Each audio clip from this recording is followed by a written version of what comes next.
Virginia will receive this opening kickoff. Robert Gunn III will kick it off for Clemson. Toe meets leather, and we are underway here at Memorial Stadium. And it'll be a touchback, and we'll get our first look at Anthony Calandria, the sophomore out of St. Petersburg, Florida. Yeah, really live arm. He's able to make all the throws. He also has great legs. He can beat you on the ground. The question about Anthony Calandria, and it's been that way since he's started playing halfway through last year, his freshman season, was how consistent can you be? Can you hold on to the football? Can you not turn the ball over? If there's nothing available, can you throw the ball away instead of taking a negative play? That's what he's been working on this year, and there's no better test for him today than this vaunted Clemson defense. The pitch to Pace. Has some room on the left side. That's a good start for this Virginia offense. Give him 8 yards before Wade Woodaz brings him down. It'll be interesting to see how this offense decides to attack Clemson's defense. So many teams have opted not to run up the middle because of the big defensive linemen that we talked about in the open. A lot of the run game has been towards the perimeter. That's what we saw in that opening play, and let's see if that continues as this game progresses. Marked it off at 7 yards, so 2nd down and 3. This time they try Pace up the middle, and he's swallowed right up by T.J. Parker.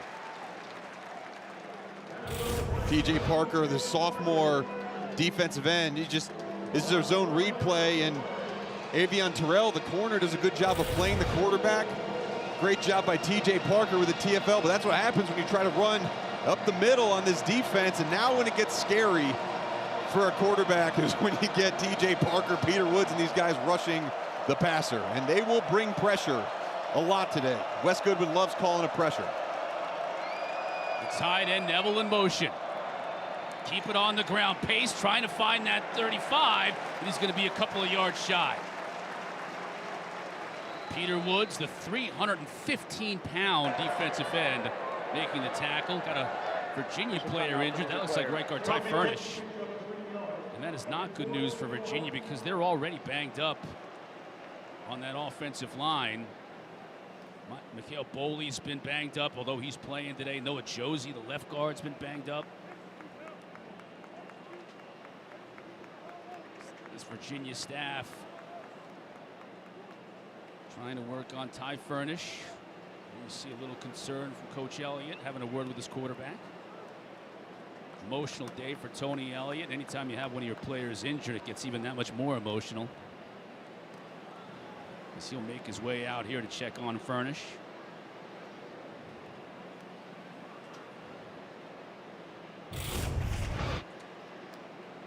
See if we can see an injury at all on Furnish on the right side of the screen. Yeah, he just goes down. Yeah, he just goes down and kind of in the mess of bodies around the offensive line. So now the shell game continues for Virginia. These offensive lines, you got to move a guard to center, a center out to guard, move a tackle over to the other side. That's usually what happens when one of them gets hurt.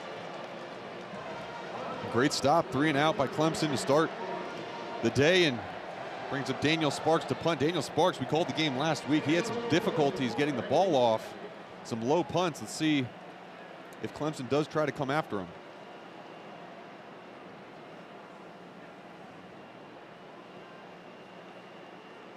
Low kick.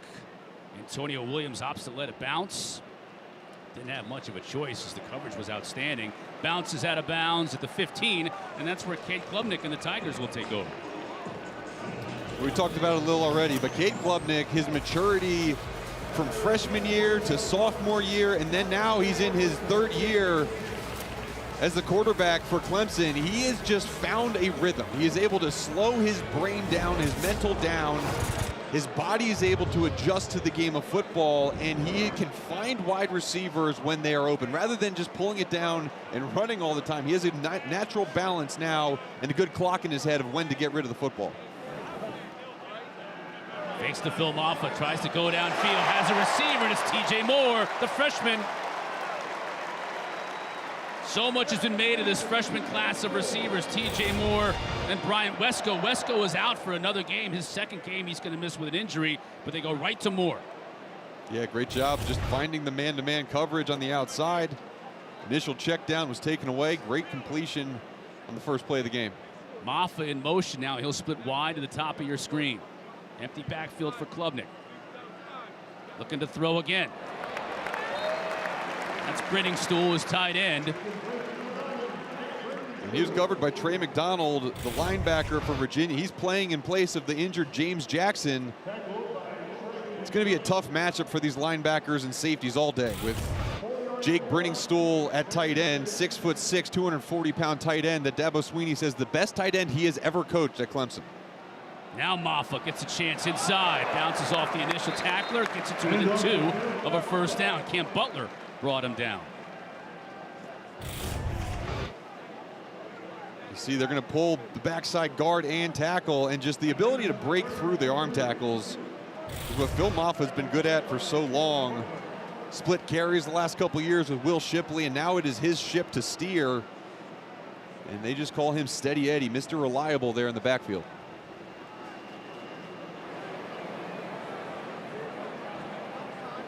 They give them off of here. Powers his way forward. First down in midfield.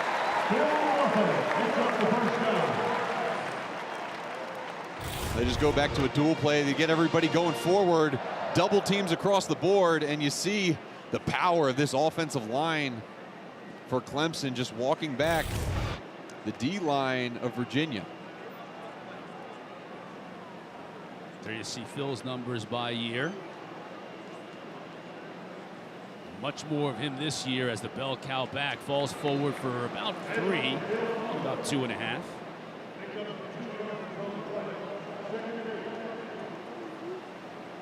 We talked to the coaching staff just about the different weapons, the young guys on the outside at wide receiver, Jake Brenningstool, and really it was all like, hey, it comes down to number 7, right? This game is going to go through Phil Maffa, and if he can be productive on the ground, it can open up everything else. All the other playmakers can get their touches when Maffa has a big game.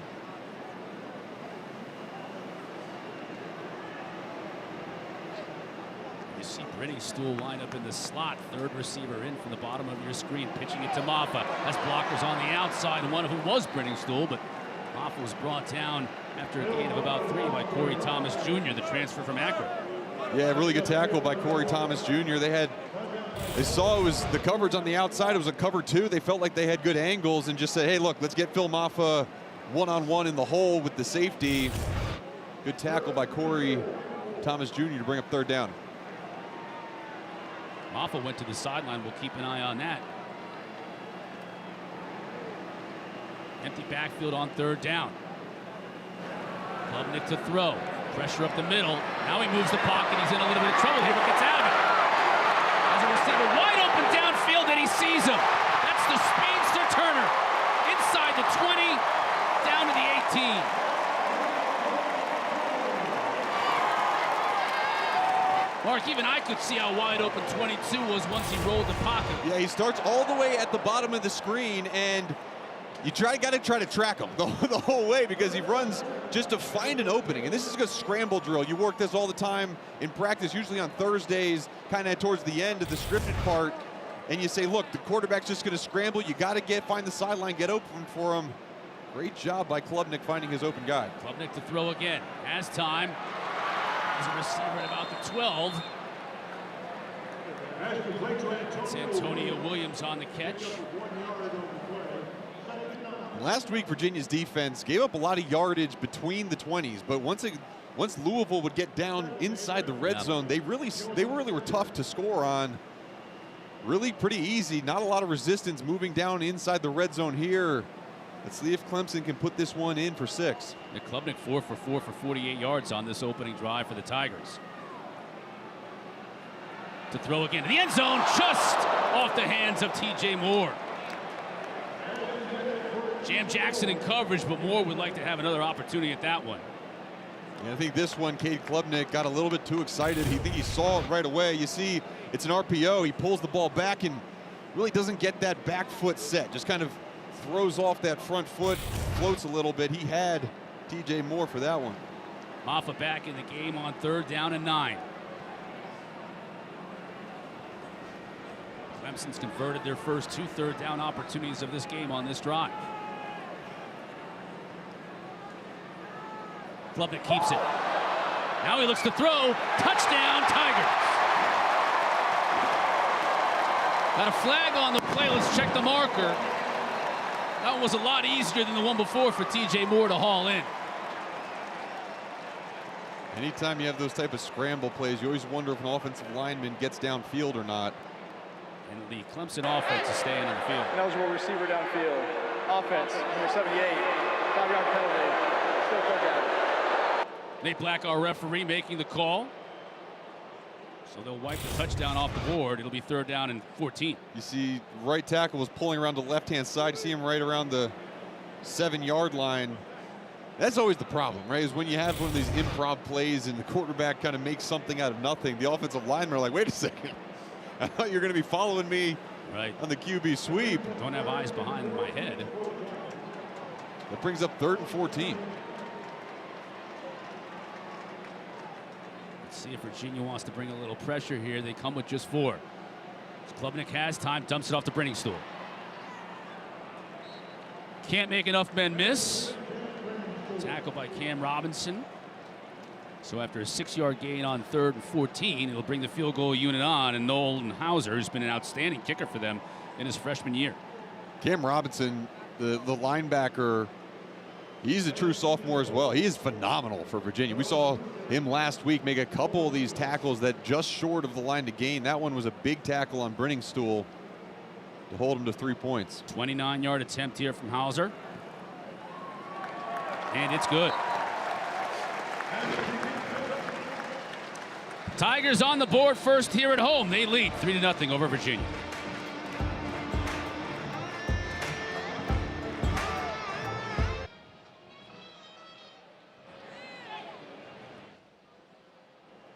Noah Vaughn back to receive the Robert Gunn kick. Vaughn might get a shot here. He's going to take it. Just inside his own goal line, and he's going to be dropped before he even gets to the 20. Down at the 18. Cole Harvey, what's going on down on the field? Yeah, well, guys, the last Virginia drive, we saw right guard Ty Furnish leave with what appeared to be a lower right leg injury. Athletic trainers evaluated him inside the medical tent for several minutes. When he came out, he had a new, fresh wrap around his right foot. We'll see if that tape job ends up helping him out. I saw him testing out that foot before trying to get back in the field. I don't see him on the field at the moment, but it appears that we may see Furnish back in this game, which will be big for Virginia. Well, we'll keep an eye on that, certainly with this offensive line that is banged up a bit coming into this game. Virginia 3 and out on their first possession. Now Xavier Brown in a tailback. Clemson showing a little bit of pressure. They bring it off the edge. It's picked up. And Calandria hits his receiver out to the 25. That's Malachi Fields. Yeah, and if Virginia wants to have success in this game, they have to get Malachi Fields going. He is by far their most dominant weapon on offense, and he had a phenomenal game last week. 9 catches for 130 yards. He had a 148-yard game versus Wake Forest. This 6'4", 220-pound wide receiver can be a problem for these defensive backs of Clemson.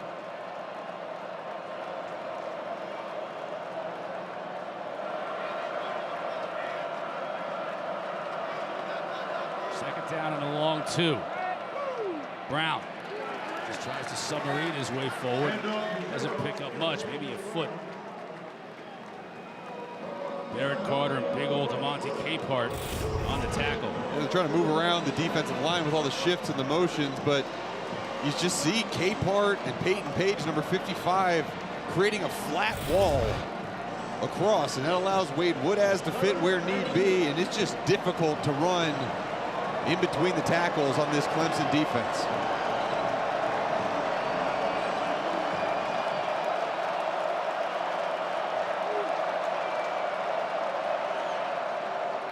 Brown. First down and more. Got to the next level, still carrying defenders. Out to about the 38. Khalil Barnes brought him down, but a good run by Brown. Yeah, he comes right in the left A gap, and watch him submarine. He ducks down and just sneaks his way in between the offensive lineman. Great run. Little tempo now from Virginia. Pass overshooting his intended receiver. That was Andre Green. Flag down, though, at that spot. Maybe on Terrell in coverage. Illegal substitution. Defense, more than 11 players on the field with snap. 5-yard penalty, no first down. Substitution infraction. Dabo's not happy with it. Virginia will get 5 yards and a 1st and 5. Yeah, it also looked like it might have been pass interference on the defense as well. Virginia would have rather have had that one, but Yeah. they'll take this one. So Landry getting a chance to settle down a little bit on this drive with Virginia's first down. Looking to keep it going. Has time. Now he steps up. Finds his tight end over the middle, midfield. 1st down for Virginia.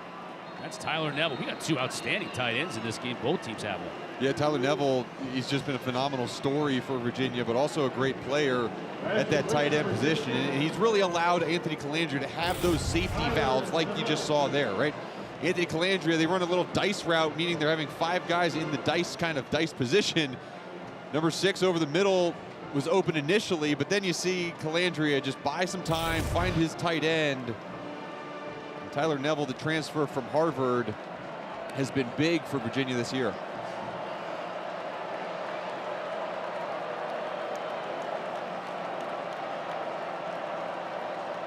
And Clemson showing a little bit of pressure. Woodaz is coming. Incomplete. Fields that time defended nicely by Terrell. Well, you don't see as many teams run the type of pressures that Wes Goodwin will on Clemson. I mean, this is a single up pressure. You know, 0 pressure. You got man-to-man across everywhere, and you can get to the quarterback, but you have to be able to trust your cornerbacks in coverage. Great job by Avion Terrell and Jaden Lucas on the outside, just having nothing for Calandria to throw to. Here again, Clemson showing pressure. Again, 0 pressure. Got it out quickly to Fields. That's a 1st down.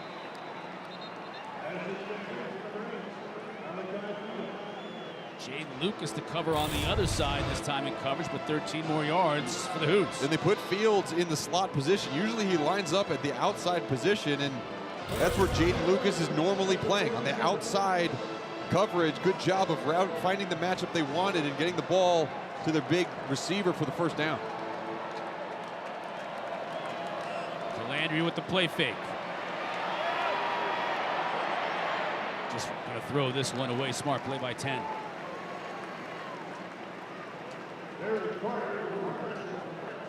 And that's what you want to see from Anthony Calandria. Nothing open downfield. Clemson dropped back in a zone and matched up with their wide receivers as the zone developed. And Calandria, a lot of times, you know, he saw his tight end waving his hand at him. He turned to the sideline and threw it away. Nice, smart play by this young quarterback. He's one of those guys where you're like, oh no, yes, Yeah. no, yes. You just never know what he's going to do in a play when it breaks down. It's what makes him exciting, what makes him good, but sometimes gets him in trouble. Now pressure up the middle. He gets through it, though. He can make big-time gains with his legs. And Wade Wood has brought him down, but that's 8 yards downfield. Yeah, and this was, you know, the pass rush lane for these defensive tackles got a little too wide. Watch as they go towards the outside. That's an easy lane for Calandria to step up into. Vacated by the linebacker. Big pickup. And this defense that was so good at stopping them up the middle on the first drive really has been exposed in that area on this one.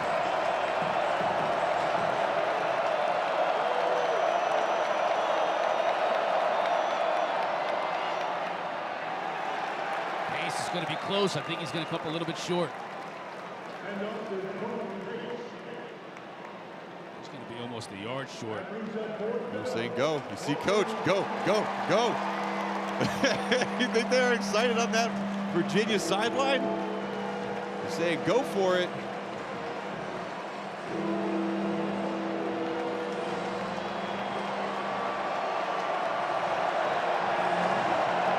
Brady Brosterhouse with the push. Flag down on the far side. It looks like he's going to pick up the first down, but we got to check that marker. Initial indication is Clemson might have moved a little bit early. Offside. Defense. Line up in the neutral zone to snap. 5-yard penalty. Results in a first down. Neutral zone infraction. Dabo wants an explanation of what's going on with this defense because they stopped them 3 and out on the opening drive for the Cavaliers, but Calandria's making hay here on their second drive. Yeah, and just as easily as Cade Klubnik brought his team, his offense down the field in the other direction, now Anthony Calandria is doing it on this second drive. First set of downs.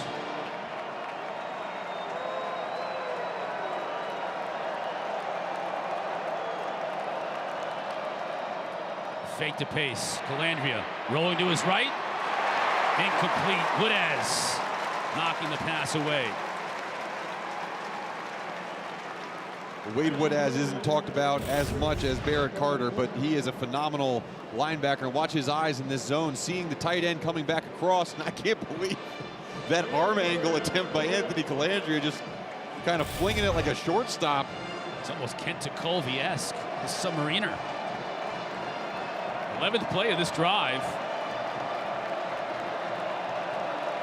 Corey Pace was split up on the top of your screen. Now he comes back into the backfield for Calandria. Clemson brings just 4. Still getting pressure on Calandria, and they drop him. And a late flag.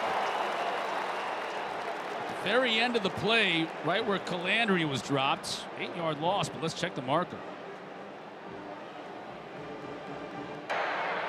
Personal foul, face mask, grasping the helmet. Defense, number 55.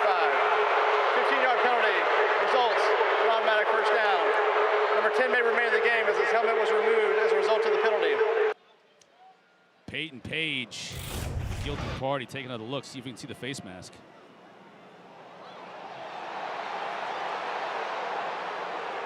I don't see it anywhere there. You can't see how the helmet came off. Calandria's helmet came off in the tackle.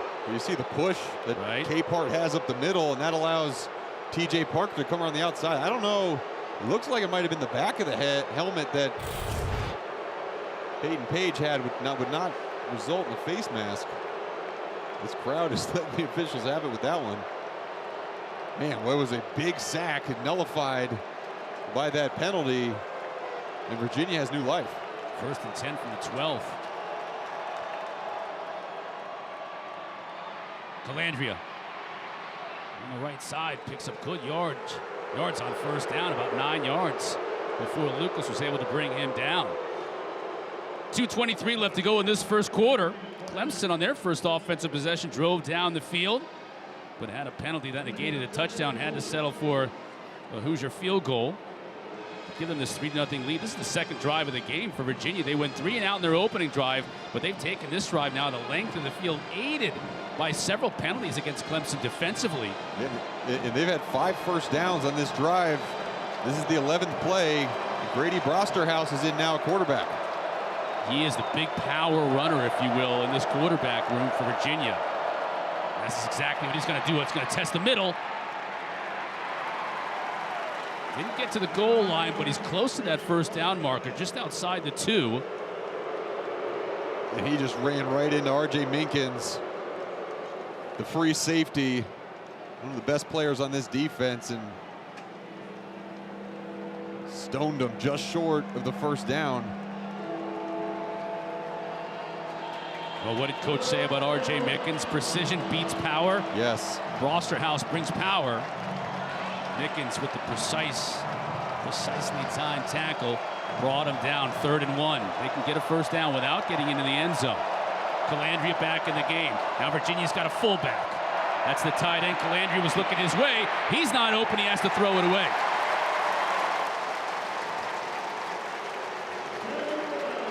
Sammy Brown applied the pressure, the freshman linebacker.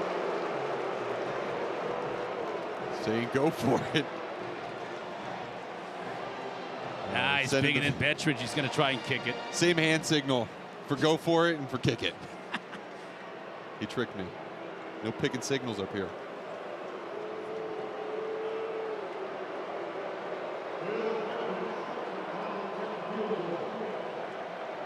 Like Hoosier for Clemson, Bettridge has been extremely accurate this year. 20 yards. And he knocks it through. Crowd doesn't like it, but that man does. Tony Elliott's squad coming back to make things even at 3.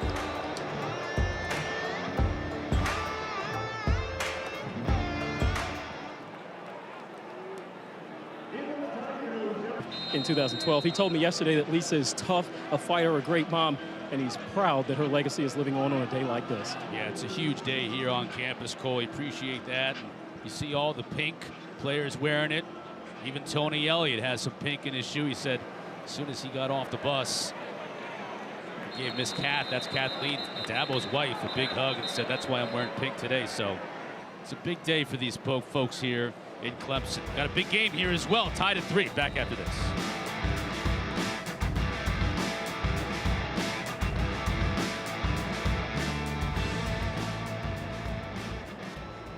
Animation. First time I saw that, I was like, hey, look at Dabo standing outside the club. His back turn.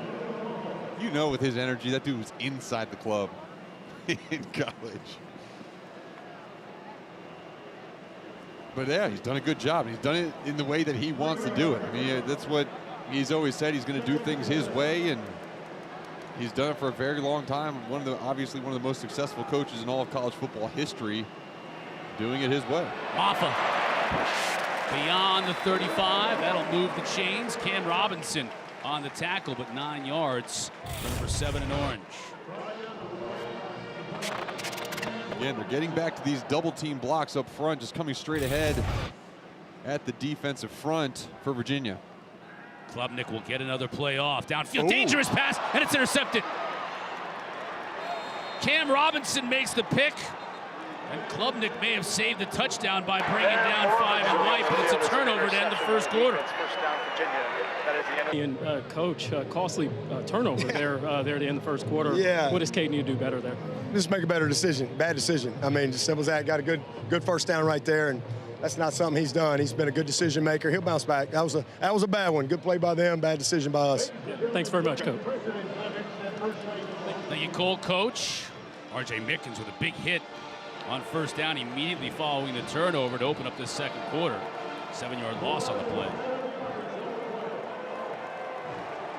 So now Virginia behind the sticks. Landry to throw. And immediately flushed out of the pocket. Tries to hit his tight end, Neville. Khalil Barnes in coverage. Did you see Peter Woods, big number 11, flying after Calandria?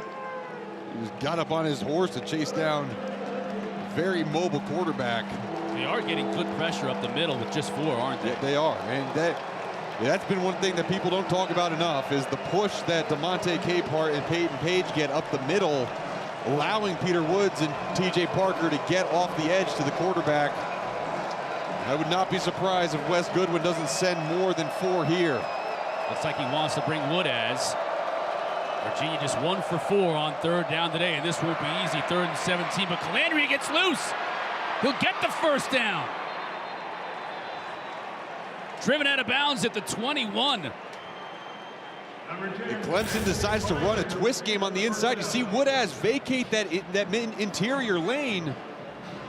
And Anthony Calandria, just a great job. I think he was told, look, we got to pass downfield. Let's take it. If not, try to find that open lane and pick up as much as you can to try to get in field goal range a little bit better. He did even better.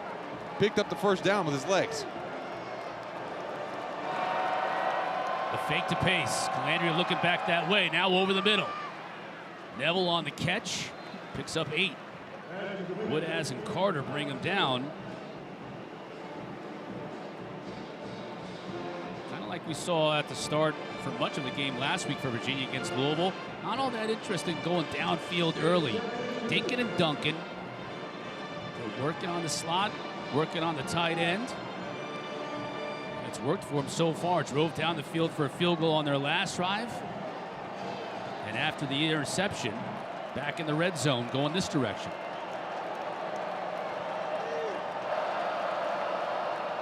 Fake to pace, shovel pass. Picked up by Twitty. I think that's going to be a first down. 5 yards on the pitch and catch.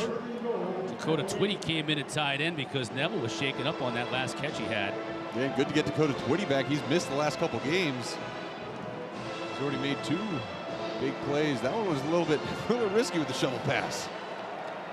First and goal. Calandria again to throw. And the touchdown, that's Dakota Twitty. 8 yards, and the interception comes back to haunt Clemson. And Virginia, and they caught Wes Goodwin's defense not ready to play. Their hands were not in the dirt. Look, they're looking around, standing around, and Barrett Carter and Jaden Lucas, just no communication on the outside. Dakota Twitty just gets up, runs a quick flat route, and that's a wide open, easy decision for Anthony Calandrio. It's a miscommunication and lack of urgency from Wes Goodwin's defense on that last play.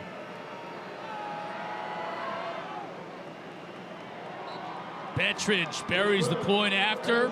Dakota Twitty back from injury. His first touchdown of the year.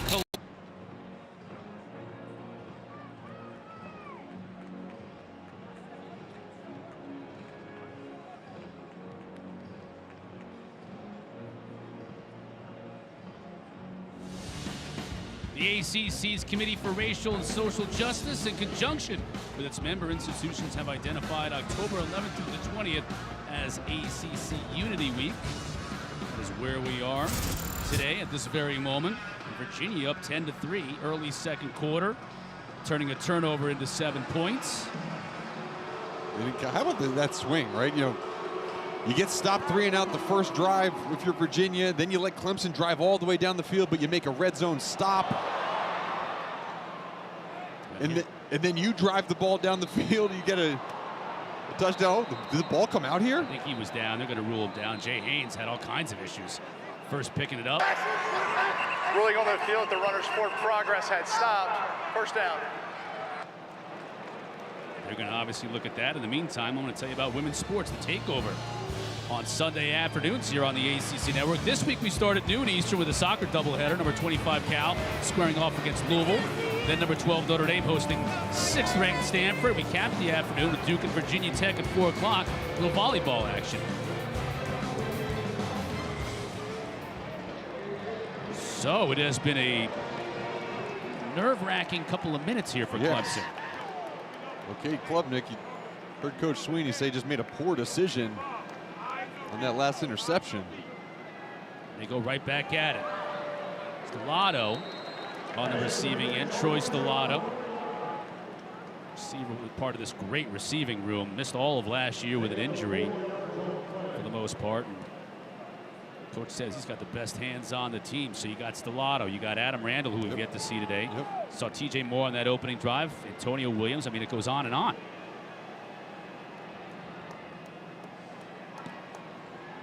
Klubnik again to throw. Has all kinds of time. Has a receiver. That's Stellato again.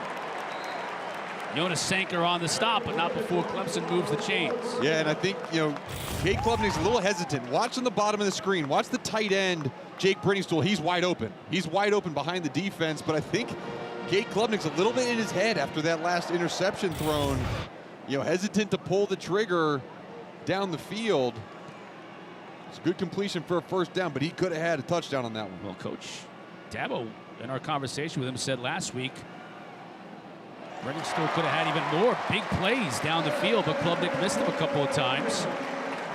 Still, though, moving the ball 15 yards to Antonio Williams. And fresh set of downs near midfield. Yeah, these are rhythm throws, right? You get the quick 3-step drop, you hit him on a slant route versus cover 2. Nice, good completion for a 10-yard pickup.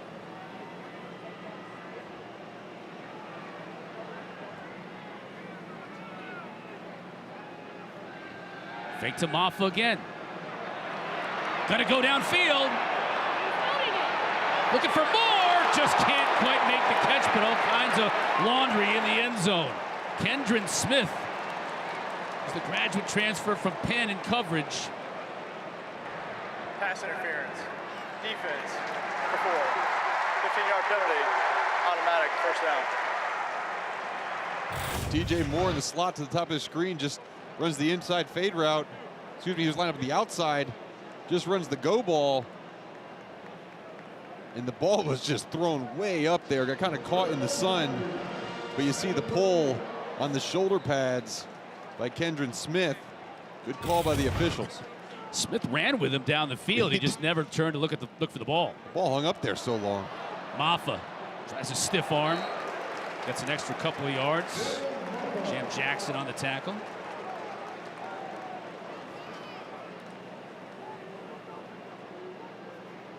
The pass interference call against Smith was the first penalty of the game against Virginia. Virginia, very few penalties on the year, one of the least penalized teams in the ACC. Klubnik to throw. Has all kinds of time, scanning the field, goes underneath to Maffa, makes the catch. 20, down to the 10 before finally being forced out of bounds by Robinson. That's a cardinal error by Trey McDonald, the linebacker. You're going to go for the ball. You got to tackle the receiver. Let's check the marker right at the end of the play. 22 yards. See if there's anything tacked onto it. After the play was a personal foul, unnecessary roughness. Defense number 9. 20 is half the distance to goal. Automatic first down. Call going against Jam Jackson. They'll go half the distance. And look, Trey McDonald, number 8, does a good job of staying over top of Phil Maffa. It's just when the ball is being delivered, you can't go and try to jump in front and make a play on the football. You got to tackle the running back. That missed tackle led to that big gain, and we didn't see the issue at the end by Jam Jackson. Now the officials are talking things over. I didn't see it at all. Correction after the play, personal foul, necessary roughness. Offense number 9. 15-yard penalty, down counts. That's an entirely different story, and that one makes more sense. Jake Brittingstool, he was tied up with Chico Bennett behind the play and kind of threw him down. You watch Brittingstool, he's right around the hash mark. So there was the play before he was tied up with Chico Bennett, and now he's got some of that physicality to keep going as he hits Jonas Sanker in the back. We'll take another look at this after this play. It's a big penalty against Clemson. Again, penalties hurting the Tigers. They move him back 15 yards. Maffa trying to get all of it back on this carry. He gets back inside the red zone. Let's see where that penalty occurred. Look right around the 10-yard line. At that 10-yard line, that's Jake Brittingstool, and he had been tied up with Chico Bennett the play before, and you get some of this emotion out there. That one just a clear block in the back on Jonas Sanker, unnecessary. Going to the end zone, has him wide open, and he overshoots him. Had Brittingstool, there wasn't a Virginia defender within 15 yards of him. Yeah, and this is sometimes what happens with Cade Klubnik. And I talked to Garrett Riley about it, and I said, what is it about these moments in the game where Cade Klubnik's just not accurate? His accuracy goes away, and Garrett Riley said, look, it's when he does not slow the game down. It's when he kind of gets too hyperactive or maybe sees a big play too fast and tries to force it in there. That one, he just let it fly way over the head of the wide open Jake Brittingstool. Maffa still on his feet down to the 10. And keeps this drive alive for the Tigers. Yeah, and that's 2 times already that we've seen Brittingstool wide open behind the defense for Virginia. And those are plays as we look forward. And Clemson, number 10 in the nation right now, they have their eyes set on winning the ACC championship and going to the college football playoff. Those are plays that Cade Klubnik has got to review on film and correct and make going forward. Maffa picks up about 3. He's gone over 50 yards already in this game.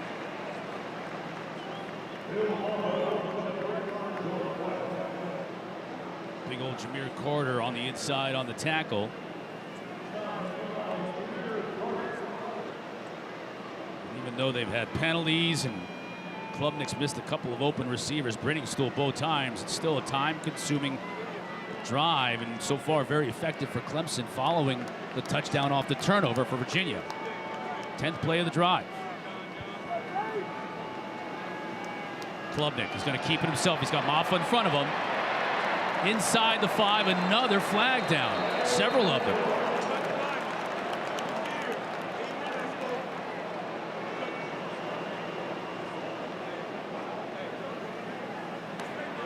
Personal foul. Legal block boys. Defense. Penalties half the distance to the goal. Automatic first down. And that one is going to go against Virginia. Yeah, I think it's on Trey McDonald, the linebacker. He just took out the pulling guard below the knees, and you can't do that. You watch number 78 on the outside. You can't just chop block an offensive lineman. And again, that's Trey McDonald filling in for the injured James Jackson. He has been a solid player for Virginia, but those are 2 mistakes for him on this drive. Pitched him off, he'll score easily.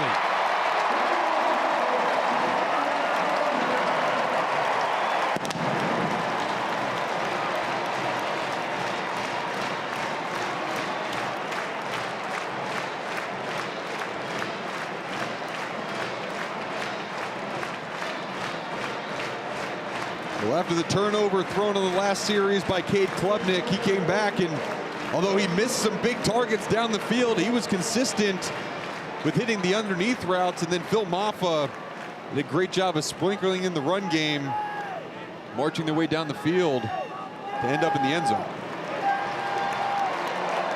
Hoosier splits the uprights. And Clemson comes right back.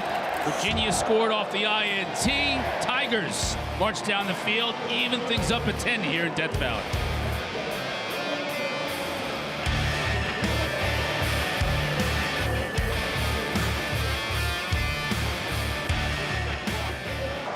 Yeah, and you look at that, and it was interesting talking to Dabo Swinney about that Week 1 game against Georgia. He said, look, we got a freebie. You know, we got a chance to play a top team in the nation Week 1 where, you know, we lose it. We still got all the chance in the world to get back to play them again. And you see how that bracket lined up for them to have that rematch against Georgia. Guns kick sails out of the back of the end zone. Last drive for Virginia. Calandria got the touchdown, right? But it started with the interception and Cade Klubnik with the mistake, and then the big run by Calandria up the middle. Then able to find the tight end as Clemson did not line up properly on defense. And so it was kind of a comedy of errors by Clemson with the interception, the long run that was given up on 3rd down and 18, and then not being lined up on defense. And see if this defense comes back to play on this drive.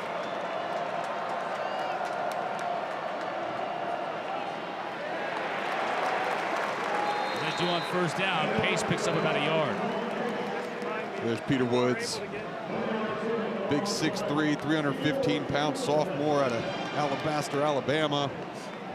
Well, him and TJ Parker on the 2 bookends, they've been phenomenal for Clemson. You know, they came in last year, they played as true freshmen, and you know, they are best of friends, right? They're going to be 2 that grow up in this Clemson defense together, and they are dominant forces on the outside.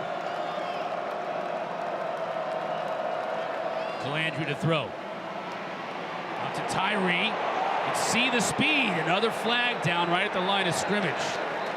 And they get Andre Green here with a hold. And it started out good. Started out with really good looking block.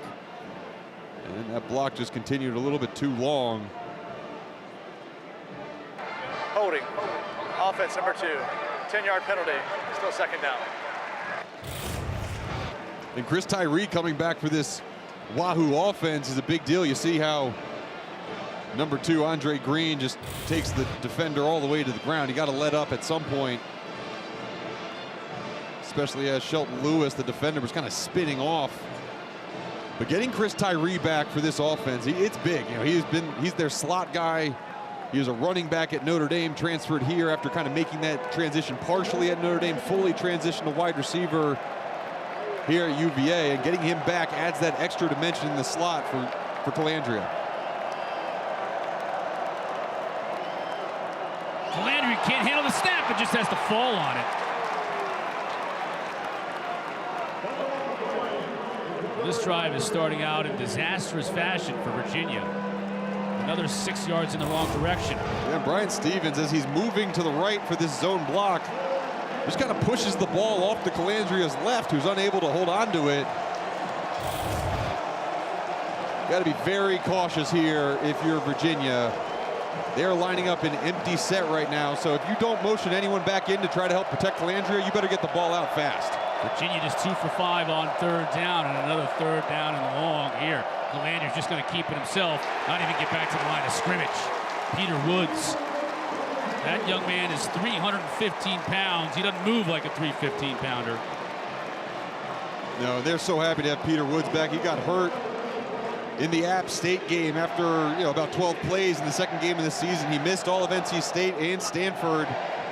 Came back a little rusty versus Florida State, and then last week was a dominant force versus Wake Forest, and you see his impact there again. TFL on 3rd and long.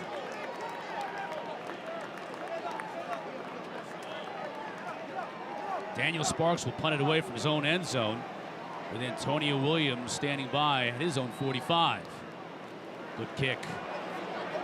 Williams catches the spiral at the 44 and is dropped immediately.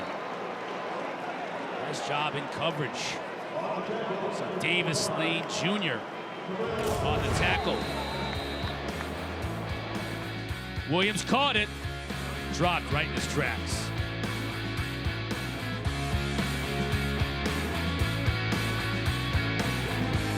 3 drives for Clemson, 11 plays, field goal. 3 plays, interception, 11 plays, touchdown. It's feast or famine. And they're feasting on 1st down. Stool brings it in. It's right at the marker. It'll be about a yard shy. Stool's been a mismatch this entire day. I mean, he has all season for defenders. That time, Jonas Sanker, one of the best defenders on their team. Roughing the passer. Defense, number 15. 15-yard penalty added in the play. Automatic 1st down. Man, we've had a ton of penalties. Yeah, we have. A ton of penalties. And Jonas Sanker tried to make the play on the bigger tight end, just couldn't get there. But you see Chico, oh, that is... Please reset the game clock to 4 minutes, 53 seconds. That is ticky-tacky. But Chico Bennett did place a hand on the helmet. I would not call that forcible contact by any means. But it's just the latest in a long stretch of 15-yard penalties in this game. Yes.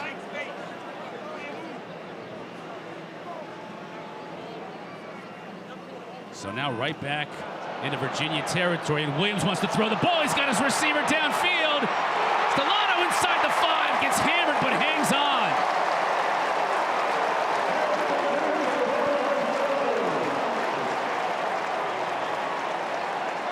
A lot happened on that play, including a pretty nice pass from Antonio Williams. Yeah, so first Stellato goes in motion, number 10. He goes across the field, and then the reverse to Antonio Williams. He gets Stellato matched up on a linebacker, and then he just gets behind him. What a play design by Garrett Riley, the offensive coordinator. Big touchdown saving tackle on that one by Kempton Shine. Well, Williams plays all 3 receiver positions, and now Dabo wants a timeout. And then on the run, he chucks a perfect pass 45 yards downfield. Coley, what's going on? 30-second timeout. Well, Chris, just before this drive, I actually saw Clemson head coach Dabo Swinney walking up and down the sideline, going to every player on his offense, and he was repeatedly saying, way to respond, way to respond. He was talking, of course, about that last touchdown drive. The Tigers, it seems, are feeling like they've snatched the momentum back at the start of this drive, and it certainly seems that way as this drive is played out. Yeah, now 1st and goal at the 3-yard line. We talked about the drives. It was really just that one interception that Klubnik threw that ended a very short drive for Clemson. Other than that, they've had success moving the ball down the field. Yeah, the one time getting down in the red zone, having to settle for 3 points. But you're right, they've been moving the ball, and so it was that first drive with the field goal, then the interception.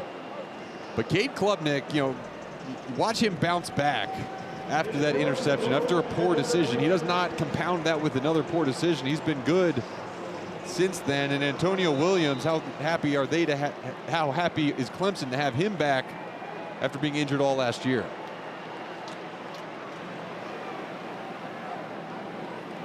They give them off a. Did he get in? Officials come in. No signal yet. Now we get it. Touchdown number 2 on the day for Phil Moffa.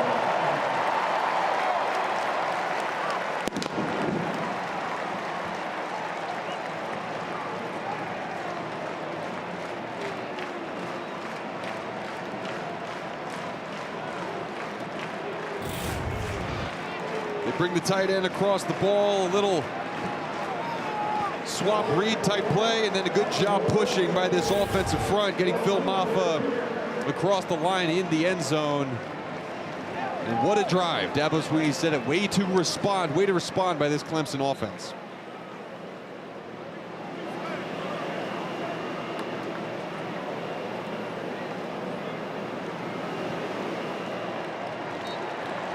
Hoosier no issue on the PAT, 17-10. Tigers back on top. Here you see Maffa's numbers, a couple of touchdowns. Steady Eddie. Thought we'd see him. We still probably will see a little bit of Keith Adams, the hammerhead in this offense, and Jay Haynes, who they're really high on, the redshirt freshman who was injured much of last year. But you said it earlier, Mark, the offense runs through Phil Maffa.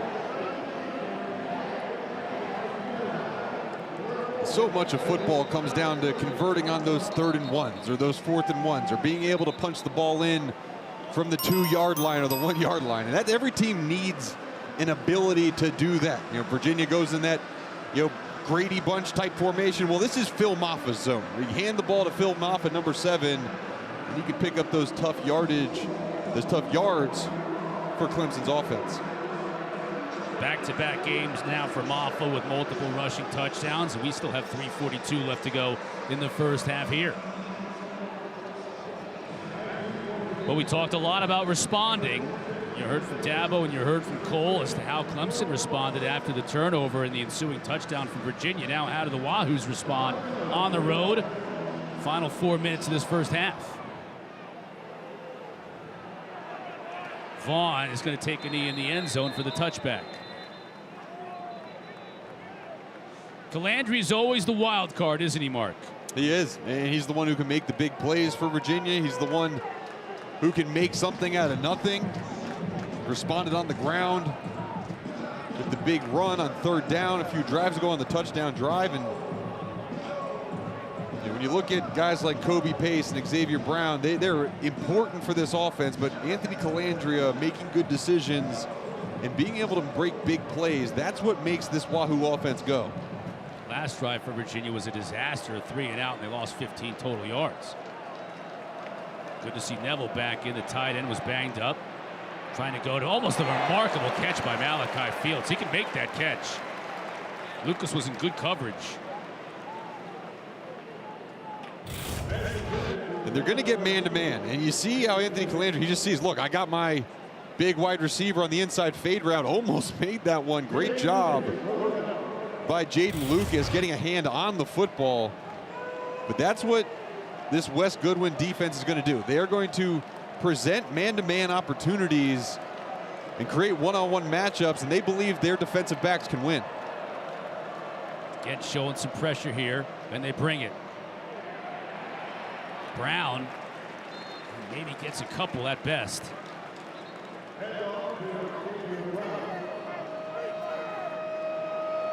Yeah, and there's, see Brown calling for the face mask. Let's see if number 11 gets a hand on the face mask. No, I think good call by the officials, just palms the helmet.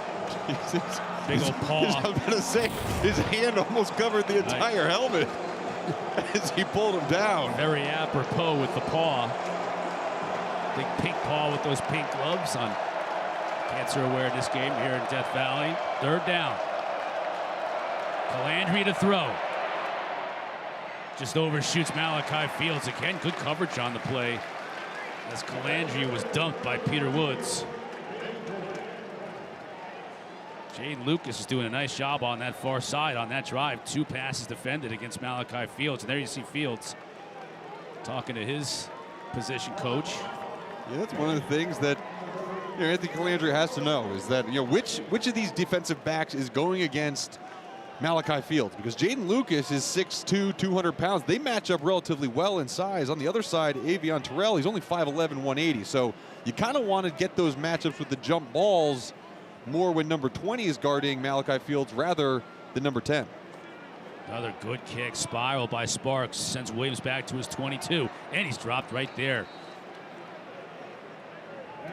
Good job by Xavier Brown. Virginia calls a core special teams player, also getting a lot of run at tailback, but he's an outstanding special teams teamer for them.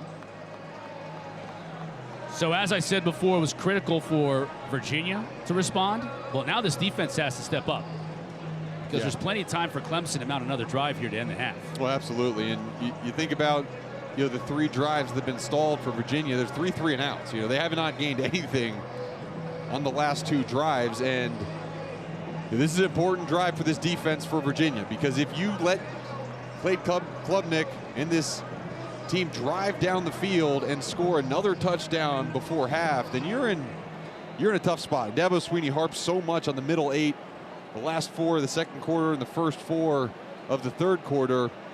Let's see how Cade Klubnik responds. Fake to Maffa. Good pressure on the edge.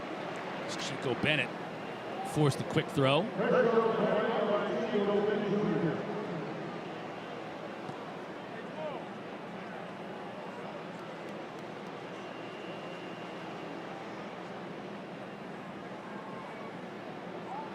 Klubnik coming into this game, 17 touchdowns and just 2 interceptions on the year. So that interception earlier, just his 3rd of the entire season. It's such great strides from last year to this year. Now pressure, he gets rid of it though and couldn't find Stellato. And he took a shot right at the end of it too from Trey McDonald. Phil Moffitt does a good job of stepping up in the hole, blocking the linebacker Robinson. Oof. You see the other linebacker coming in, Trey McDonald, laying a lick on Cade Klubnik. Now it's Virginia's turn to step up on 3rd down. Clemson 3 for 4 on the day. This is 3rd and 10. Who's could get the ball right back? And they bring pressure. Moffa helps pick it up. Stellato makes the catch. I think he's going to be just shy. They're going to mark him at the 31. He's going to be 2 yards shy. Good job by Klubnik standing in there as John Rodzinski and the defensive coordinator for Virginia brings pressure, but a little bit too low of a throw does not allow Stellato to catch the ball and run forward for a first down. And right now it looks like coach is just going to let this clock run down to the 2-minute timeout and discuss it a little further. This is 2-minute timeout. Tigers facing a 4th down. They're at the 2-minute timeout. They lead by 7.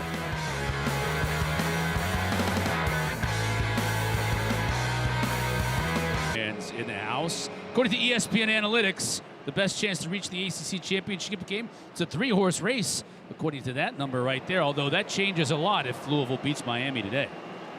Clemson, they're going to go for it here. They line up to punt. Now they may be just trying to draw Virginia offside. This looks like exactly what they're trying to do, and it didn't work. Dabo calling a timeout. Second charge timeout, Clemson. It will be 30 back seconds. to that. Look at Those numbers. Look at Tony Elliott. He looked across at Dabo and said, look, I see what you're trying to do there. Good job by Virginia's defense to hold their water. But, you look at that kind of 3-horse race, and SMU, that's the one where I don't know if anyone thought SMU was going to be in this position to start the year. They had their 1 loss of the year to BYU. They're going to be playing tonight at Stanford, where the ACC huddle crew is. And that Rhett Lashley team and the way that they can produce on offense. And they made a change at quarterback with Jennings, he's been dynamic. We got to call their bowl game last year at the end of the year versus Boston College, and they did not look as polished as they do now. A lot of transfers came in. This is their welcome to the ACC. They've had a great start to their season. Right. I feel like if you're unbeaten, obviously you got a chance. If you have an and 1 in ACC play, you still got a chance. When you get that and 2, 3-2, 2-2, that's when it starts to get really difficult. So Clemson does punt it away. Good kick. Fair catch at the 20 by Ethan Davies. 49 yards on the punt. You talk about the and 1 teams, right? Virginia is one of those and 1 teams in the ACC. Their only loss in ACC play was last week versus Louisville, only lost by 4 in that game. And they've had a couple of these comeback games versus ACC schools. First, they were down big versus Wake Forest. They came back in the 4th quarter of that game, second game of the year. And then Boston College, they won that game after coming back, and it was points off turnovers in that game. Boston College turned it over a bunch of times, 15 points off turnovers Virginia already 7 points off turnovers in this one. Oh, that was almost 6. Peter Woods. Check that. That was Barrett Carter off the edge. Yes, that fan says it all right there. All you got to do is squeeze it, and you're gone. Yeah, and Barrett Carter comes off the left side of the offensive line.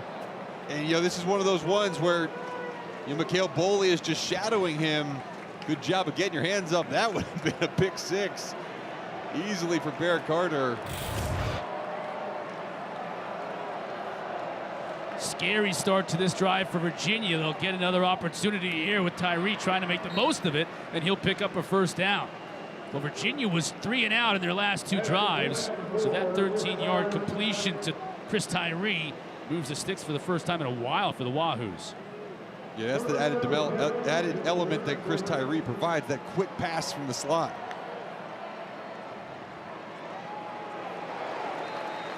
Virginia just having a really hard time running the football. Calandry is their leading rusher on the day, and Capehart and Carter prevent Kobe Pace from getting anything.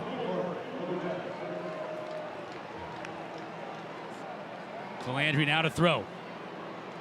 On target to Tyree again out of the slot. Barnes on coverage. And again, Clemson's defense was not lined up. You see everybody looking towards the sideline as Calandry goes fast. They have got to get the play call in and get lined up faster. Pace spins his way close to midfield. Still going. That's a hard run by Kobe Pace. And this is a perfect example. You got 3rd down and 2, and none of the defensive linemen have their hands in the dirt when the ball is snapped. Virginia still wants to go at Pace. Calandria overshoots Tyree. There's a lot of good things that happen with this kind of coach to quarterback system with the helmets and being able to talk to your players. But one of the things that we've heard from defensive coordinators throughout this league is there's sometimes that delay, that issue of like, hey, we're going to look at the play, we're going to signal in, we're going to call in the play to our linebacker, and then the communication from the linebacker to the rest of the defense takes a little bit of time. Some teams have gone back to the hand signals on the defensive side. Calandria has J.R. Wilson. Wilson needed to use all of his 6'4" frame that time to bring it in. Timeout, Virginia. Virginia, it'll be 30 seconds. This will bring a big 3rd down here after this timeout.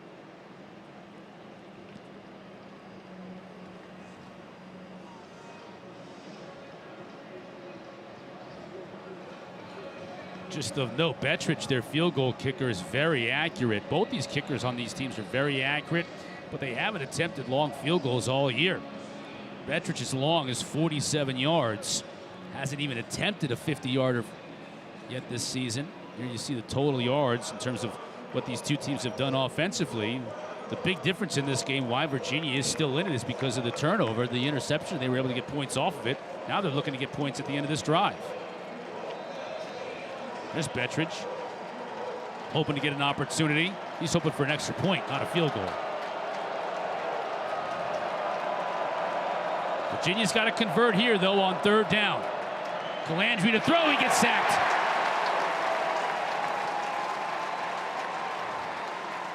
T.J. Parker got home. Yeah, T.J. Parker coming off the top of your screen, working on Mikhail Boley. He just drives him all the way back, and it was inside pressure as well by Trey Williams. Timeout. Clemson, 30 seconds. It's just so hard to drop back and pass downfield against this defensive front for Clemson. These defensive ends, T.J. Parker on one side, the sophomore from Phoenix City, Alabama. Peter Woods, also from Alabama, also a sophomore on the other side. Won 4 state titles. Thompson and Alabaster, Alabama in high school. They're best friends. Both leaders on this defense. The coach said these two are best friends. And they wreak havoc. It's got to be fun, too. You know, I've always been a part of these defenses and linebacker rooms and defensive line rooms. There's a competition, right, to see who can get to the quarterback first or most, or you have a little chart in your meeting room, and you create your own reward system and your own fine system. Dabo calling that timeout. He wants to at least make Sparks punt it. And Sparks got it off, and that's all he wanted to do. There's a scrum behind the play. That's what the crowd is reacting to, but no flags, no harm, no foul. Dabo watched film last week of Sparks. Sparks had 2 punts where he kind of messed up the drop or the kick, and he hit it right into the back of his own players. And you see at the end of the play, a little physicality.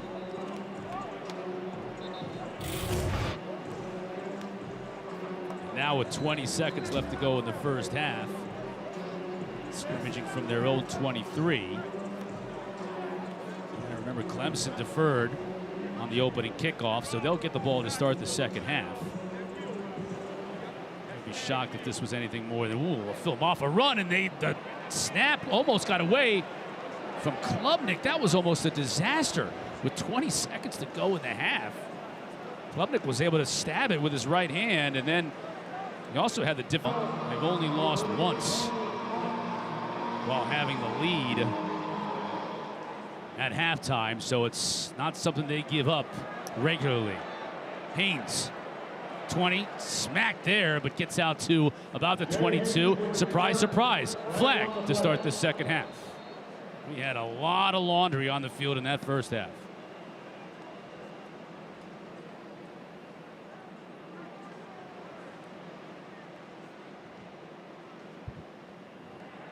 During the return, legal block in the back. Receiving team number 47. 10-yard penalty, first down. Coley Harvey standing by on the field. Guys, at half, I caught up with Virginia head coach Tony Elliott, and he said with his defense coming out first, he wants his defense to set a tone. He said that means trusting your brother, trusting your coaching, and having a heart of a champion. That was his message at half. For Clemson, head coach Dabo Swinney told me that he bemoaned some of those missed opportunities that the Tigers had offensively. He was namely talking about those deep throws to tight end Jake Brenningstool that Mark was just referencing. And speaking of Brenningstool, I will say that just before halftime, I noticed him getting treatment inside the medical tent, went inside the locker room early, and when I asked Dabo Swinney if he had an update on Brenningstool, he said he didn't. So, guys, we're going to keep an eye on the tight end this half. Yeah, we certainly will, and he'll make plays if he's in the game. Number 9 in orange, opting to go with number 7 in orange to start this second half. Maffa maybe gets a yard.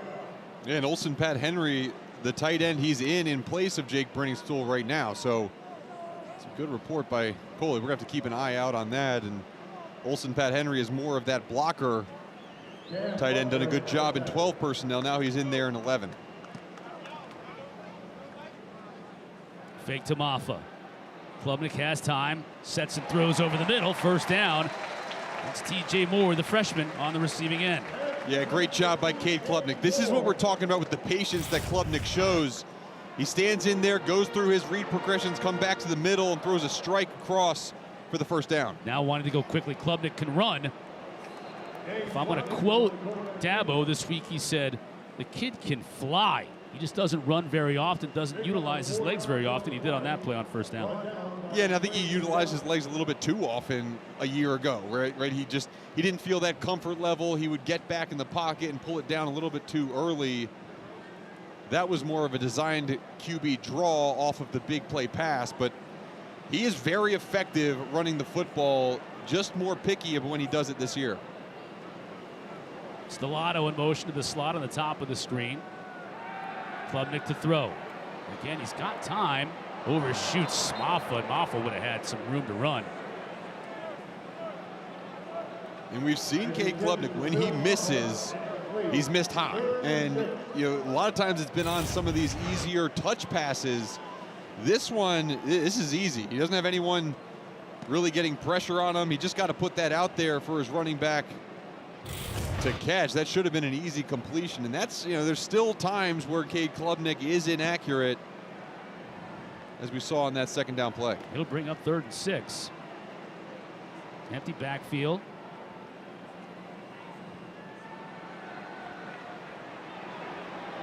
As a receiver downfield, Antonio Williams.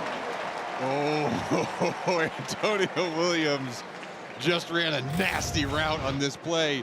He's lined up in the slot, the wing position. Ooh, he's working on Jonas Sanker and just broke his ankles. Good job by Cade Klubnik finding him with the football, but that was a dirty route by Antonio Williams. Williams having a big day in the absence of both Tyler Brown and Brian Wesco, who are out. Maffa plows into a defender, falls forward. That defender was McDonald, but Maffa with a good pickup on first down of about 6 yards. You get the big play on the outside to your speedy receiver, and then Old Reliable just coming downfield, laying the punishment against the linebackers, and that big play pass and the consistent run. That's when Clemson's at the best. 5 passes of over 20 yards in this game. That's the big play. Here's Maffa with a big play. Bounces it outside, down to the 26. Good job of reading this from Maffa. Cutback lane. Cam Robinson gets pinned outside. Phil Maffa, great job of coming back and finding some good yardage to pick up a first down.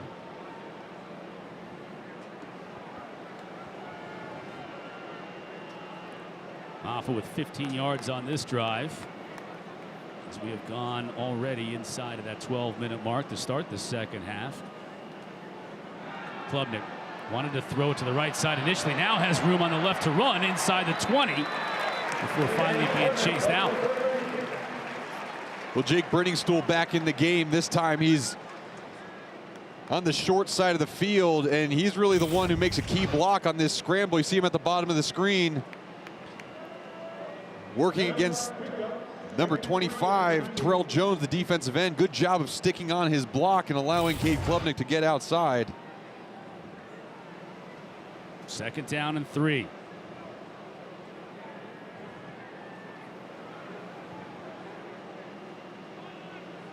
Virginia bringing a little bit of pressure. Klubnik can't escape. He does get it to Maffa, but he's in all kinds of trouble in the backfield, and he'll lose yardage. Flag on the play as well. Dangerous situation, but Maffa was able to corral the ball and try and make something of it. Defense, number 15, line up in the neutral zone for the snap. 5-yard penalty, still 2nd down. Chico Bennett, the guilty party. Maybe Klubnik knew something we didn't, that he had a free play. Results in a first down. Yeah, I don't know, that was a big miss for Chico Bennett, because Cam Butler on the top. You see on the bottom of the screen, that's Chico Bennett. That's close. But Cam Butler just beats the block by Phil Maffa, gets to the quarterback. Lucky that Chico Bennett was called offsides. Results in a first down.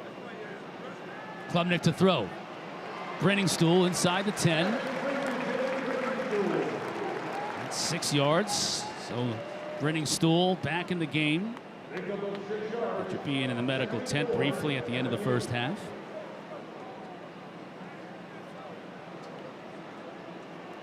He said it in the first half. Dabo called him the most complete tight end, the best tight end he's ever had. He's had some good ones. Dwayne Allen, Davis Allen, Jordan Leggett, just to name a few of them. But Brenningstool is complete. Physicality, hands, route running, blocking, running after the catch. Maffa in the backfield, take it down for a loss. Jonas Sanker. And Jonas Sanker, great job of timing up that pressure. He waited in that safety position until Klubnik made his check. You see him creep down towards the top of the screen. And that confused Olsen Pat Henry, the tight end, of, who was my end man on the line of scrimmage? Who am I going to block? Virginia stood up in the red zone before against Clemson on the opening drive. Let's see if they can do it again. Sanker with just the 2nd TFL of the game for this Virginia defense, but it was big. Now 3rd and 7. Klubnik to throw. Underneath. Maffa, no, check that. That's a touchdown. The tight end, Olsen Pat Henry.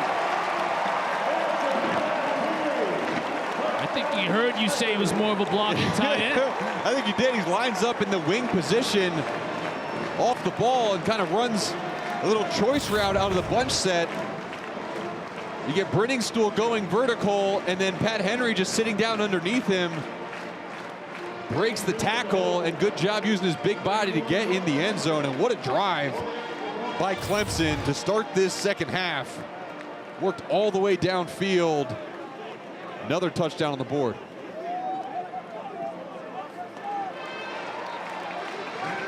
Boozer wraps up the third drive of 11 plays in this game for Clemson, and another score puts them up 14. Down catch, his second of the year.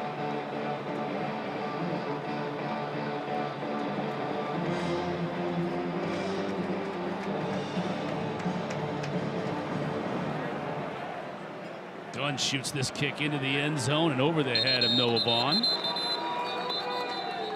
So yet another, and I know we've said this a lot today, but this is another key drive for Virginia, now down 2 scores. Yeah, and Anthony Calandria, he has been able to hit the underneath routes pretty effectively. This one long run, that was a big play, followed by the quick pass to the end zone. But Virginia has not been able to complete any balls downfield over 10 yards. Only 3 plays in the entire game that's been 10 yards or more, and they've all been rushes. And so when you think about how the Wahoos need to get back in this game, they have got to start hitting downfield, whether it's Malachi Fields or Chris Tyree.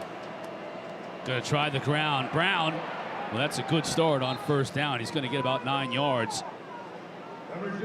Khalil Barnes on the tackle. You got to change your protection schemes, don't you, though, if you want to have time to go downfield, because even though Clemson is only rushing forward, they're forcing Calandria out of the pocket almost immediately, right? Yeah, they are. And I think that outside run helps set up the roll boots and the getting Calandria outside the pocket, but off of play action to hit some of the deep balls. It's been so difficult to actually have success off play action when you're faking handing the ball up the middle, because Clemson, the linebackers, they don't feel like they need to be threatened right away because they have so much confidence in the defensive line to stop that play. DeMonte Capehart down, now their big defensive tackle. He's one of those reasons why teams can't run effectively up the middle. Big is right, 6'5", 315.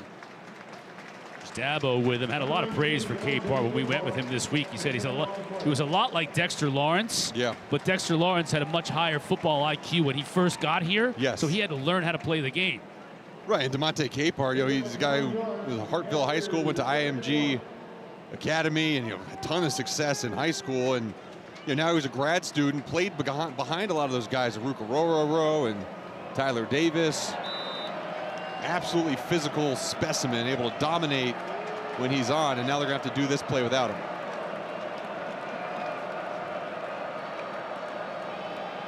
Calandria to throw pressure off the edge. They got him.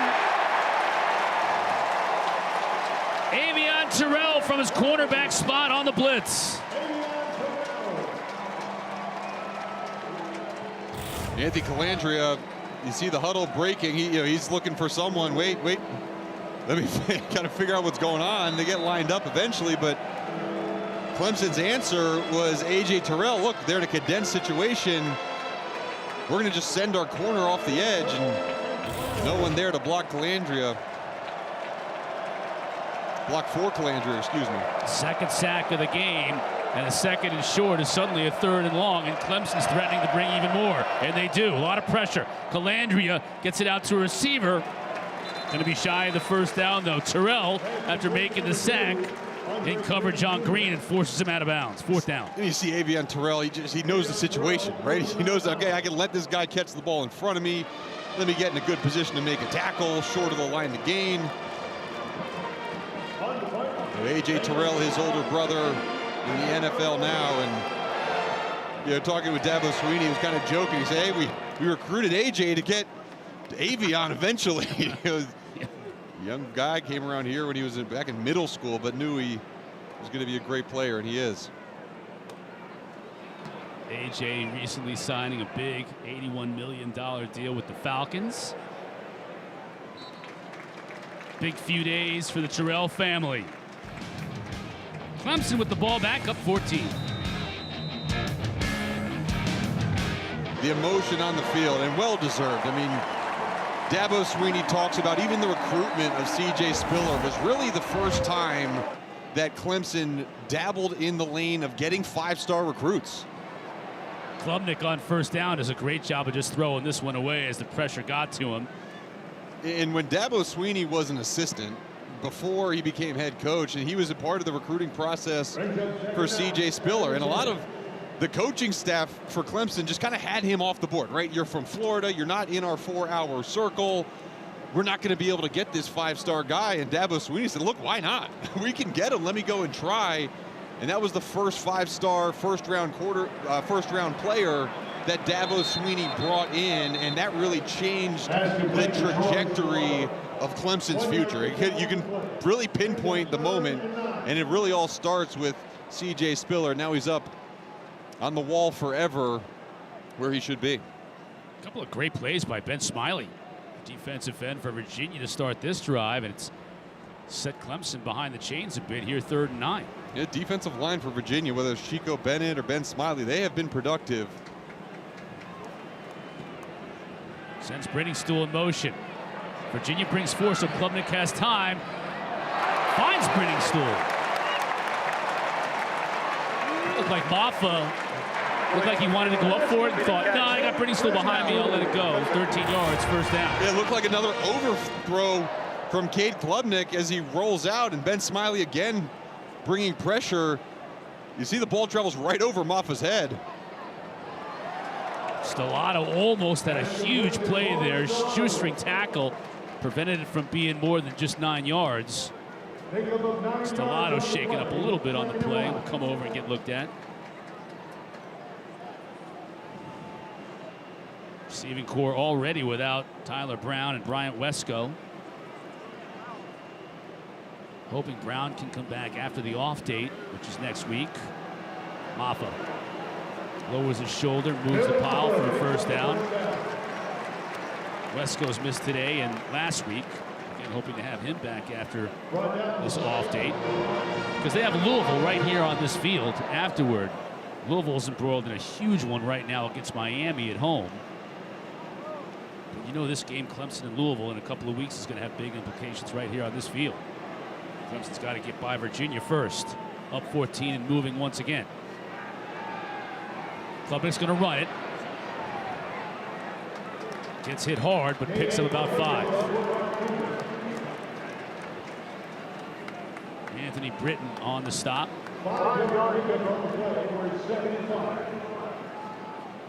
Play before that run was Clemson's 20th first down in the game, more than doubling up Virginia. There's times you don't even see teams with 23rd downs or 21st downs. It's been efficient for Cade Klubnik in this offense. Klubnik fakes it here, try to get it to the burner. Instead, he just throws this one away. That's going to be intentional grounding, or it could be roughing. Or roughing. The flags where he threw the ball. He was still in the tackle box and no receiver in the area.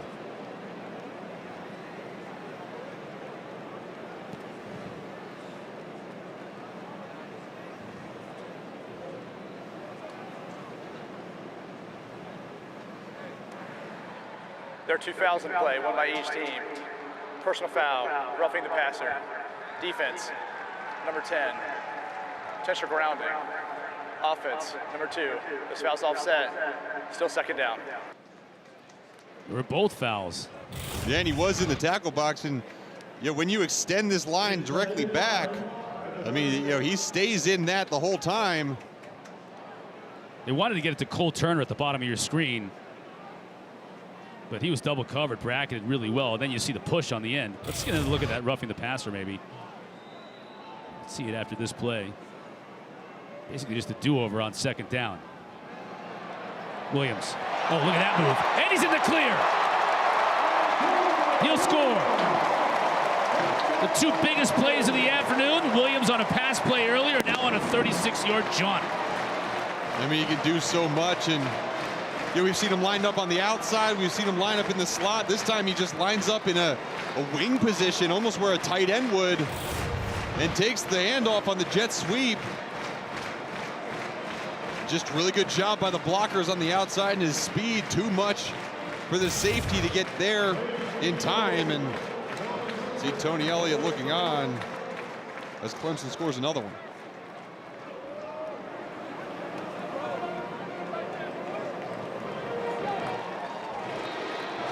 Hoosier with a team captain for the Clemson Tigers. Here in action back in the day, and of course he was a longtime assistant on Dabo Swinney's staff as a running backs coach, a tight ends coach, offensive coordinator as well.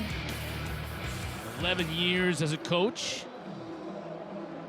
And now making his homecoming today. Had to be an emotional week, an emotional day.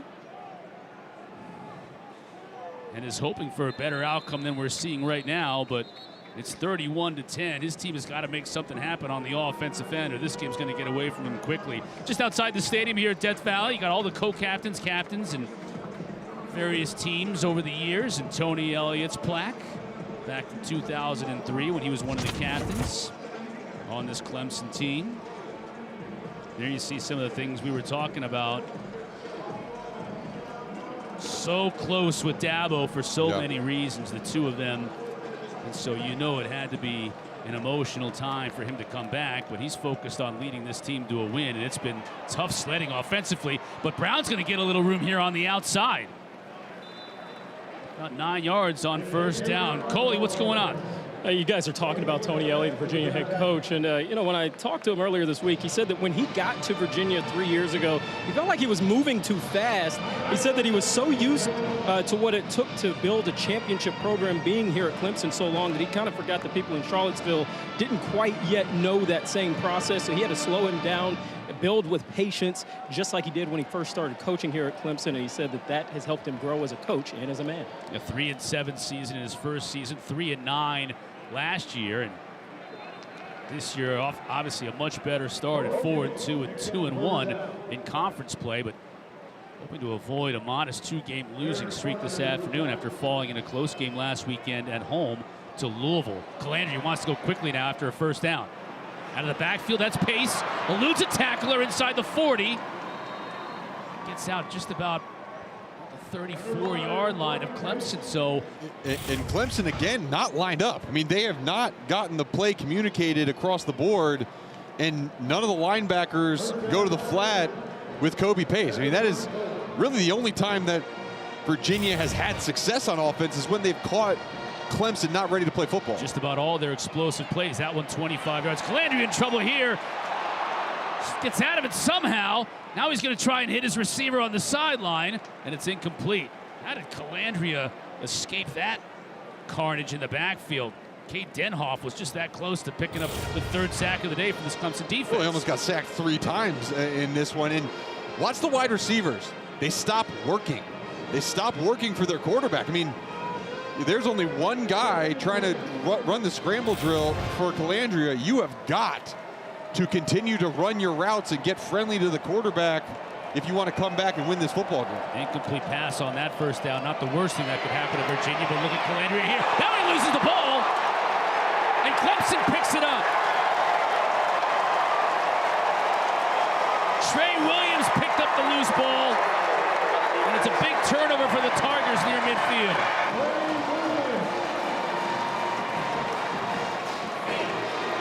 Well, you get another play where Clemson defensively is barely lined up, and Woodaz comes off the edge, just beats the block by the running back, and I can't tell whether the ball gets tipped or just falls out the back of Calandria's hands. And Trey Williams is there to pick it up, but you know, right when you say that's not the worst thing that could happen. That was the worst thing that could happen on second. Let me show you an example of what is the worst thing that could happen for Virginia's offense. The best thing that could have happened for us, you see the way that ball bounced right into Trey Williams' hands. If he could have kept his feet, I wanted to see him rumbling down the field for a score, but still for Clemson, this is big to get the turnover. Now the ball's on the carpet again. Clemson may have fallen back on top of it.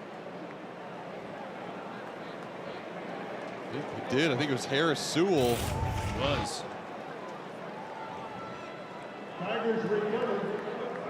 Moore with the fumble, and Sewell, center, was there to pick it up.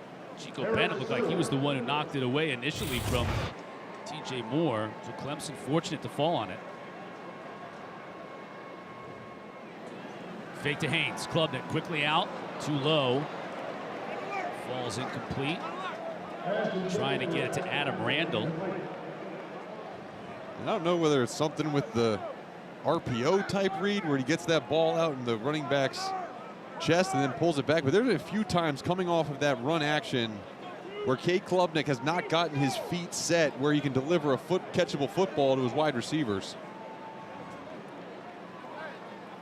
See Clemson very good on third down today, 7 of 9, and they've converted their last 4.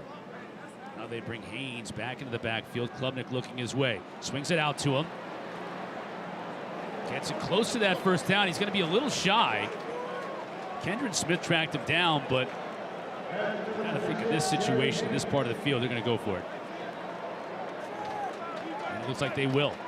Yeah, and I'd bring in Phil Maffa for Jay Haynes in this situation. Get number 7 in the game. And they do just that.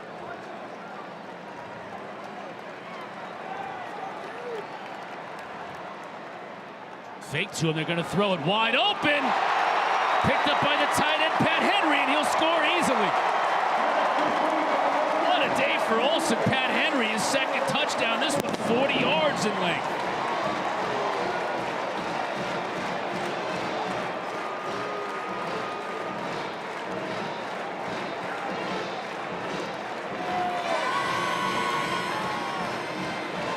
And Olsen Pat Henry just leaks out. No one covers him.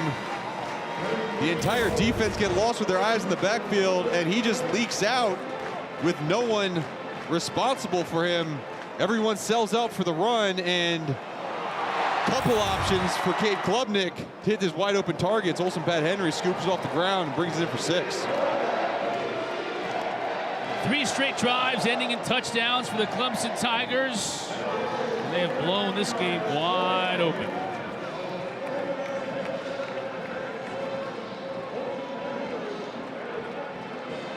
Don't forget our Week 8 ACC Network football lineup continues this afternoon. NC State squaring off against Cal. And we'll recap, or cap the night, I should say, with SMU on the West Coast taking on Stanford, 8 o'clock Eastern. See both those games not only on the ACC Network, but also on the ESPN app.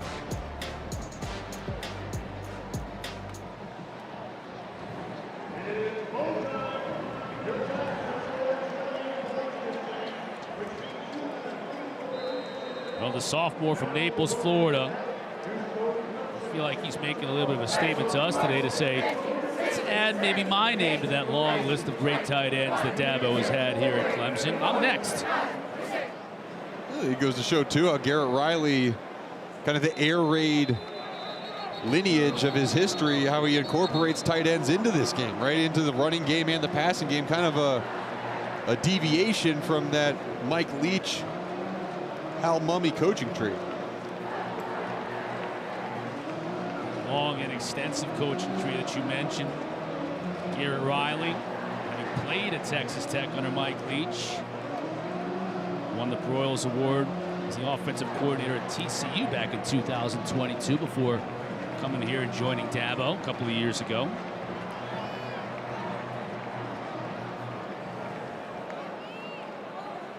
Calandria. Good catch by Neville.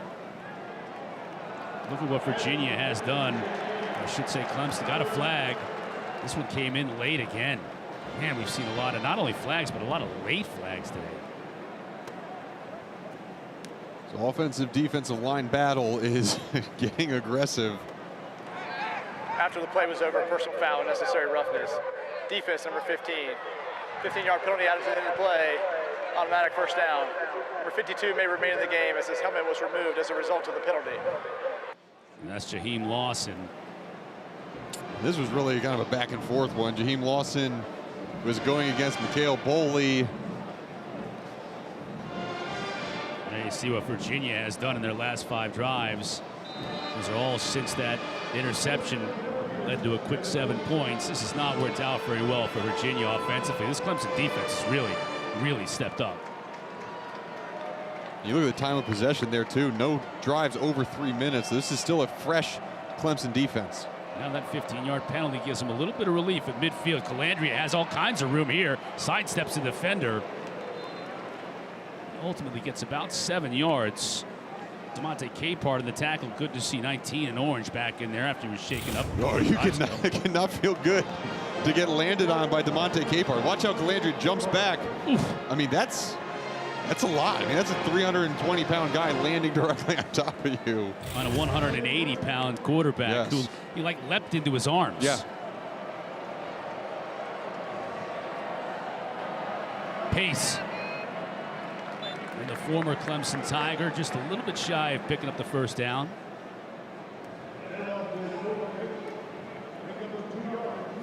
Barrett Carter on the tackle.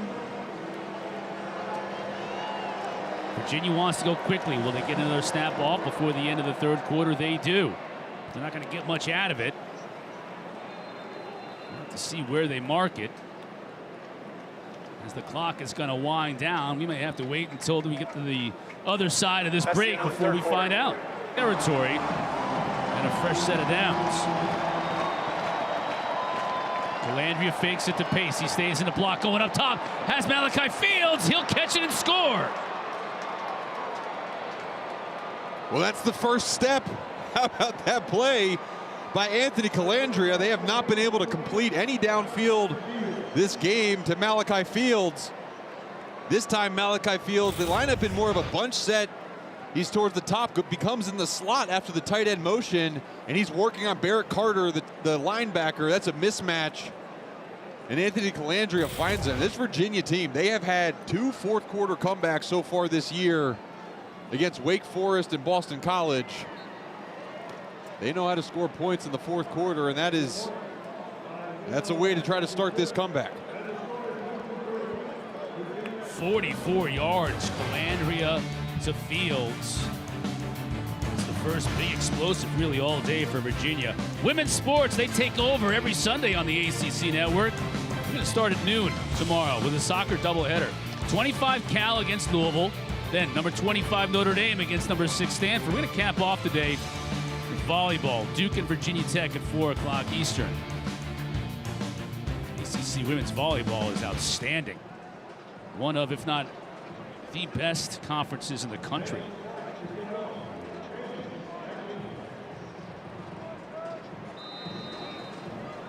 So in one play, Virginia, tough to say they've gotten themselves back into the game just yet, but they've given themselves an opportunity to get themselves back into the game. There you go. So you're saying there's a chance. I won't say more like 1 in a million. Yeah, what's all this 1 in a million stuff? Maybe a little bit better than that. Oh, man. But first things first was to get that big explosive on offense. Now what they've got to do is they've got to find a way to stop Klubnik and Maffa and this Clemson offense. Yeah, and the way they have gotten back in games in the fourth quarter is forcing turnovers and creating points off turnovers. There's also the belief in this Virginia Cavalier team that they can do it, right? They're not entering into this fourth quarter against Clemson saying, oh, man, yeah, we don't know how to come back. They do. That was the first step in the right direction. So you got Jay Haynes in the game. This redshirt freshman tailback. Takes the handoff. Brought down after gain of about just a yard. Coley, what's going on down on the field? Well, Mark was just mentioning the belief that's on this Virginia sideline. I can actually co-sign that. I was just walking through and heard Virginia running back Kobe Pace saying, hey, keep swinging, keep chipping away. That was his comment to each and every player on the offensive side of the ball for his team. And echoes a lot of what we heard Dabo Swinney saying to his team in the first half. Yeah, good start for this defense, too. Just a 1-yard gain on first down from Jay Haynes.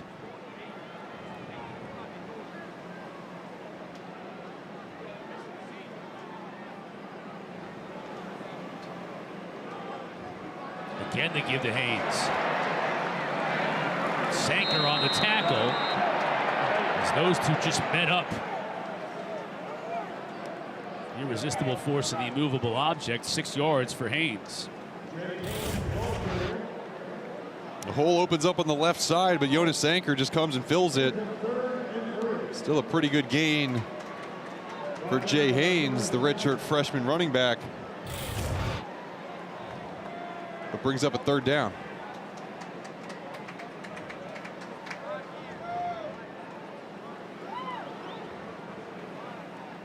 Klubnik to throw. Looking to Haynes. He wasn't open. Now he's being pressured.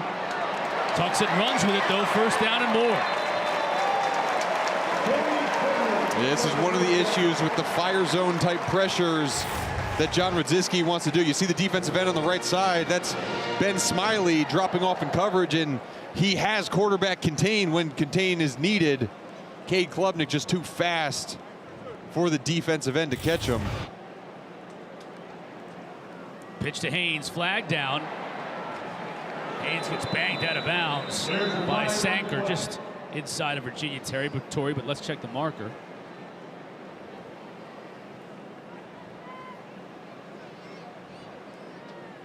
I don't think the Clemson coaches are all that happy.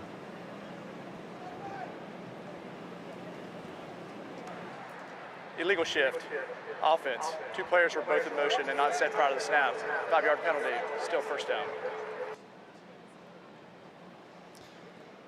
And Adam Randall, the wide receiver, was walking around. See him on the bottom of the screen. He's moving a little bit as Josh Sapp, the tight end, is also coming over. Need to have a full second of both players set before you can snap the ball. Good call by the officials.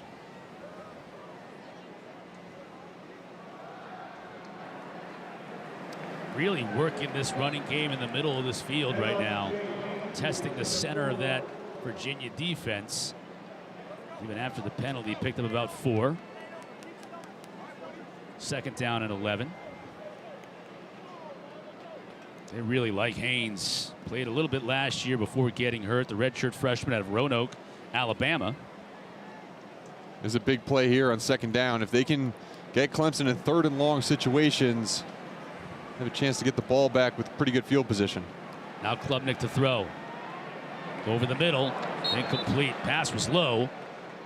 Coverage was outstanding. Looked like 29, Kempton Shine. Eastern Michigan transfer.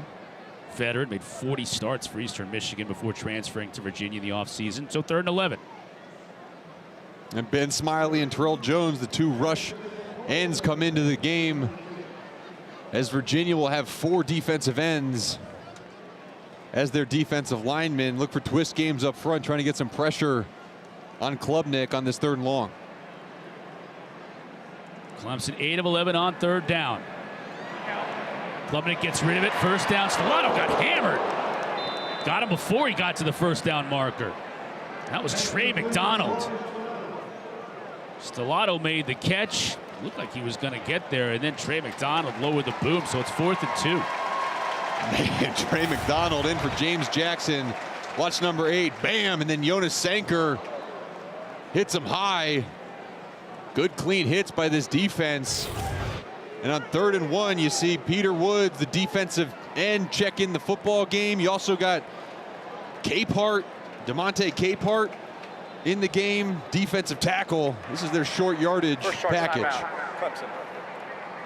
Near midfield, they're going to go for it here. And before we had that timeout by Dabo, they brought in the big fellas, didn't they? A couple of defensive linemen, a couple of 300-pounders. Let's see if they've got it today. Look at the fullback here, Mark. Yeah, go hand it to Peter Woods. See if he can pick it up himself. They use Woods as the lead blocker. Maffa, no problem. Peter Woods just coming through the line of scrimmage. He absolutely flattened. And now we've got all kinds of flags, and some people are unhappy about what they just saw. Ooh. This got nasty in a hurry.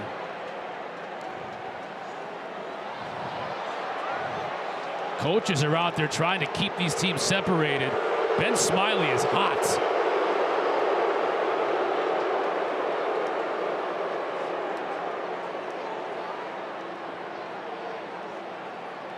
And Ben Smiley and Tony Elliott are... Elliott just wants to settle his defensive end down, I think, at this point.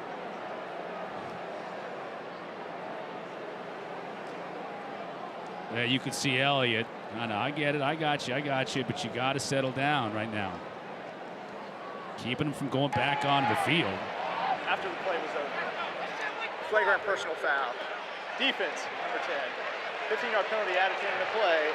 Automatic, first down. Number 10. Smiley is still just beside himself. And you hear the flagrant personal foul. He is now ejected from the game, and he is obviously has lost his cool in this one. And you see, first of all, great block by Peter Woods, flattening the safety. And you see in that scrum towards the 45-yard line, that's where Ben Smiley is number 10 on the ground. And he gator tackles the offensive lineman, Tristan Lee. And then you see sometimes the emotions get the best of you. Ben Smiley has been a good player for them for a long time, and a grad student, just couldn't control it. First down plus 15 yards. Clemson back in business. Haynes wiggles his way for about 6. Give him 7 yards. Chico Bennett almost made another big play in the backfield. Just a split second too late, huh? I love the way Garrett Riley described Jay Haynes. Says he gets small in the hole. Sort of the yin to Maffa's yang at 195 pounds. Yeah, really the other two guys, Phil Maffa and Keith Adams, they're kind of the bigger downhill guys, over 220 pounds. Jay Haynes is kind of more of the scat back. He's got it again here.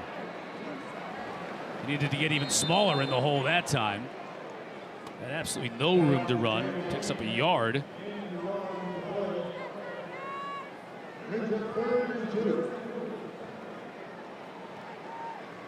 This Virginia defense, they got to settle down a little bit after that 4th and 1 play, and then Ben Smiley kind of losing his cool.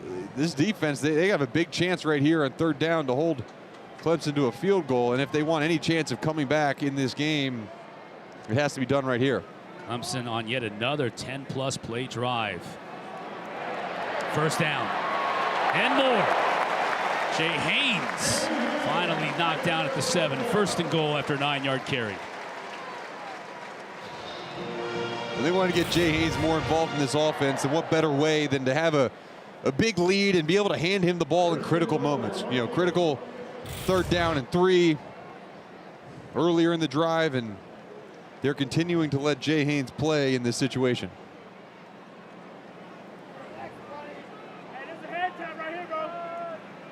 Klubnik rolls the pocket, going to the 2nd level.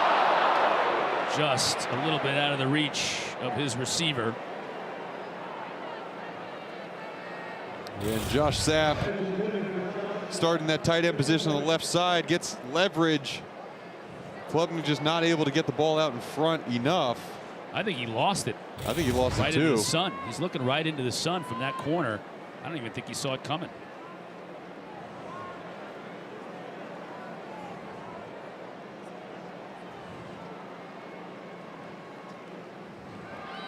Haynes tries to cut it back inside. Picks up maybe 2, so 3rd and 5. Another opportunity for this Virginia defense to get off the field here and give up just 3. This is also taking a lot of clock off this drive. Longest drive in terms of number of plays of the day for Clemson. Michael Tiata limping off the field for Virginia.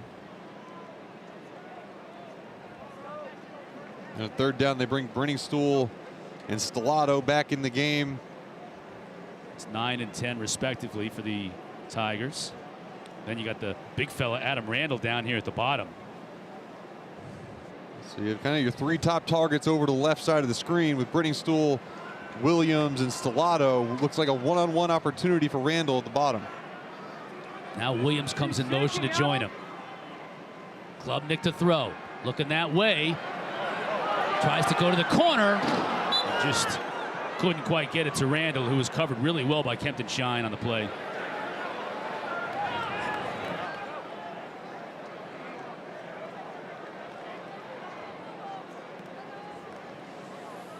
Klubnik disappointed, but it'll lead to another field goal attempt from Nolan Hooser.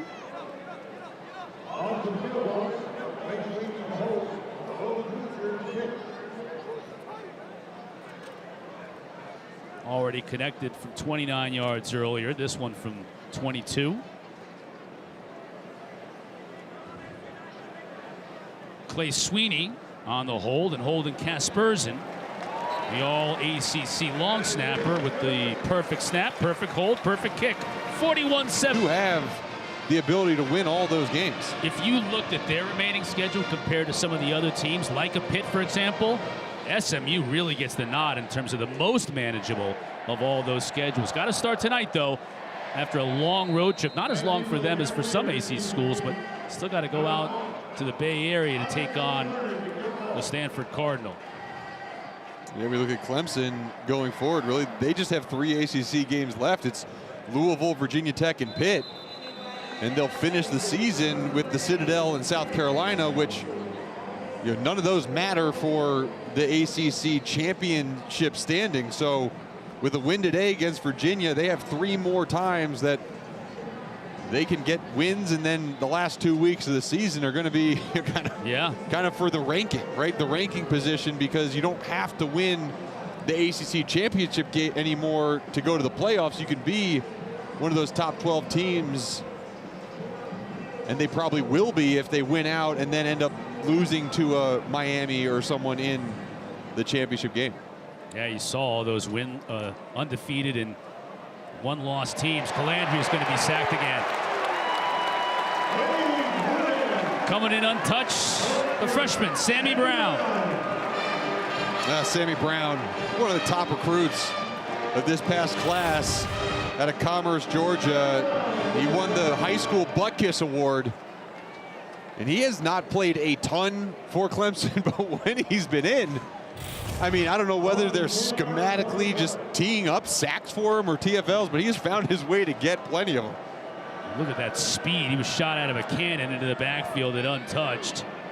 Tyree, talk about speed, can't stay in bounds, but at least gets a chunk of those yards back. And Sammy Brown, that's his 3rd sack of the year. He has 6.5 TFLs and he with limited playing time, right? You haven't seen him until now. The game's out of hand in the 4th quarter, but he's a guy that the coaches talk about. Wes Goodwin specifically talked about his knowledge of the game, and just his dad's a coach. He's one of those guys who came in and really understood football like a vet does. And he's getting some really good playing experience as Clemson has had a couple blowouts so far this year. 3rd and long. Clemson brings 5, but it's picked up. Trying again to go up top was Calandria. This time Andre Green, the intended receiver. But good coverage from Jane Lucas, and that's going to force a punt. Jane Lucas, good job, good eyes, forcing the wide receiver out to the sideline, and you just know where to throw the football. That's textbook to me. It is. I mean, it's just great feed and not threatened by the speed. Feels very comfortable with where he was in position. Turns and finds the ball. Clemson having a little issue with personnel. Gets the 12th man off.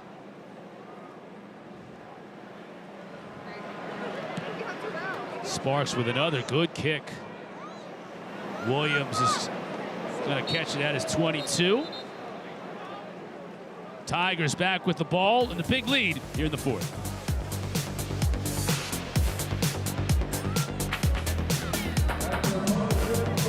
Clemson and Virginia. New quarterback, Christopher Vizina.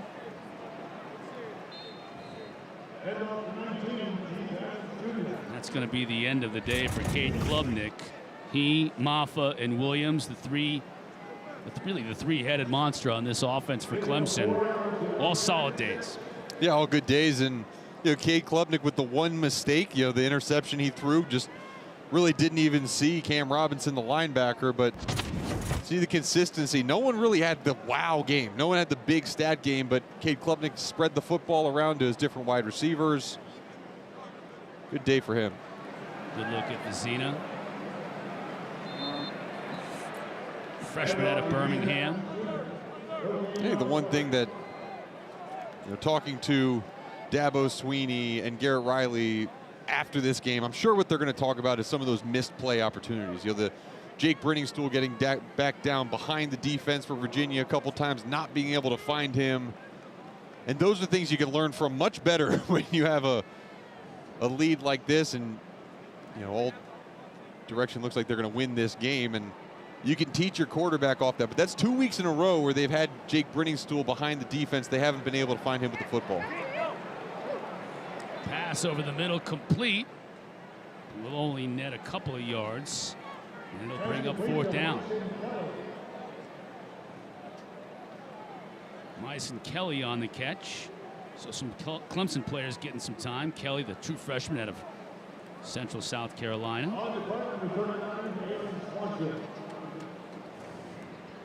Coach had a lot of great things to say about not only freshman Moore and Westco, but he said Noble Johnson and Myson Kelly are outstanding too. They just can't find their way onto the field because they have so many good receivers. Plenty of time for those young men, though. Virginia almost got to the punter. Instead, Davies calls for the fair catch. Wow, who's with the ball? Just under 5 minutes left to go. Here's what's going on around the rest of the ACC. Touchdowns in that 3rd quarter. Now they're right at the beginning of the 4th quarter. That's going to be a good game. And a lot of implications for Clemson off that game. Let me tip my cap to Bashal Tootin and Virginia Tech the other night, too. Tootin had 266 yards rushing in a dominant performance. You and I will be in Blacksburg next week. Georgia Tech and Virginia Tech. That'll be a big one. Tony Muskett in the game now for Virginia. Noah Vaughn in a tailback as well. Muskett to throw. As receiver Tyree on the far side. Out of bounds. Check that. That's Cedarian Harrison. Checks into the game. Good to see Cedarian Harrison. He's been banged up these last couple of weeks. 21 yards. Just his 2nd catch of the year. He lowered the boom on the defender that time.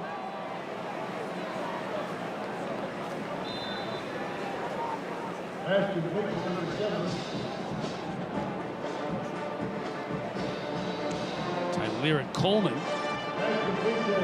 Both these teams now getting some playing time. Muskett confident and comfortable in the pocket, finding Harrison again. Let's not forget that Calandria beat out Muskett at the very end of summer practices. I mean, this one went right up practically until the first game of the year. Yeah, and that's this year. And last year, Tony Muskett started the season as the starter, and then he gets injured. Calandria comes in as a true freshman and really doesn't give up the job, but Tony Muskett continued to work, and as you said, this year still a competition ensued during camp. Muskett looking to throw. Just a little bit too high that time for Jaden Gibson.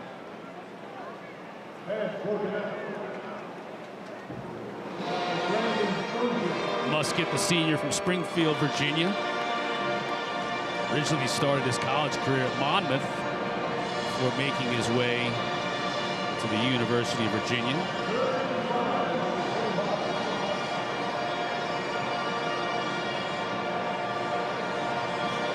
Probably describe him as a little bit more of a pocket passer than Calandria, but not a true pocket passer, as he can hurt you with his legs as well.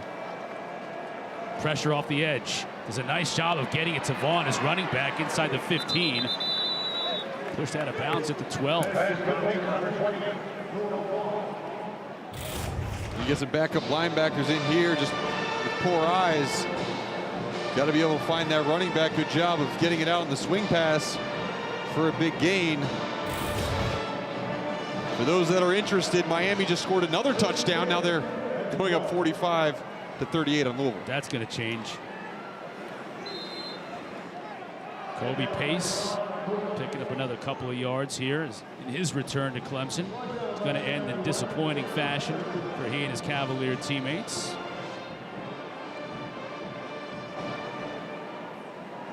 They've got North Carolina at home next week. Virginia's going to get to the end zone and score here. Sackett Wood with the touchdown. Really on the field is a touchdown for Virginia. Sackett's just the 2nd catch of the entire year. When he gets into the end zone. Let's go for Dos. Brought to you by Dos Equis. As Virginia wants to put 2 more points on the board.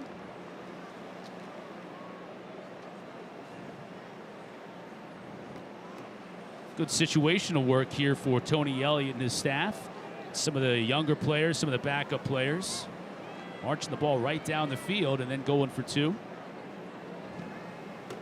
Got to be a bad feeling, though. I mean, I know as a player, It's just a hard feeling when you know the game's out of reach. And yeah, you're happy for these guys to be playing, but you're sitting there on the sideline as a coach, just you're thinking, hey man, what could we have done if we capitalize on this opportunity, or what happens if we got the ball here? Good conversion here as they go for dose, but still, it's kind of this bittersweet time of the game where you're having a little bit of success, but you realize, look, this was not what we came down here to do. We understand Clemson's a very good football team, but Virginia only being 4-2 and only one loss in the ACC. I mean, this is, as you said, once you get that second loss in ACC play, it makes it very difficult to find your way in the championship game. So Tony Muskett leads the Cavaliers to points here in the waning moments. Yeah, this time is not for as much for guys like Sackett Wood and Kobe Pace graduate students. It's more for the younger players, the Sedarian Harrisons, the Jaden Gibsons, the Noah Vaughns, the sophomores. Or Sammy Brown, right, on the other side of the ball, where you're getting some of these young freshmen defenders in there. They understand, okay, this is what it feels like to be scored on, right? This is what it feels like to let someone else have success against us, and you can build up that stamina. And Clemson calls a timeout right here. They're working on, I think they're going to work on onside kick defense. It looked like that's what they were going to do. More lose this one. But what you don't want to have happen is when your starters come out, now all of a sudden it's like an avalanche of a touchdown, and then the other team recovers an onside kick, and you want to be good in your efforts here. And I wouldn't be surprised if you get more of the starters back on this hands team for Clemson, as you see Brenningstool and Williams come out. And they got Maffa deep. He's the only one that's even more than 10 yards beyond that 45.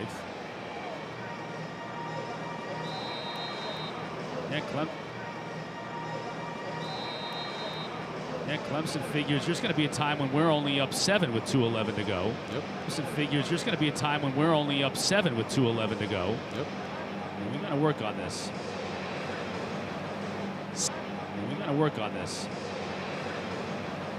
Sparks trying to get the big bounce, and he does, but Clemson is able. Sparks trying to get the big bounce, and he does, but Clemson is able to fall on it and retain possession.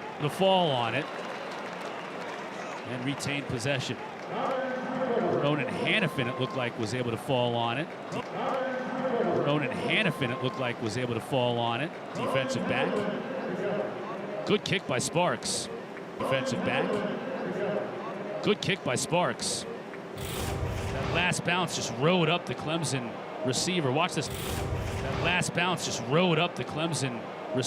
this last one. Just whoop right up against the face mask.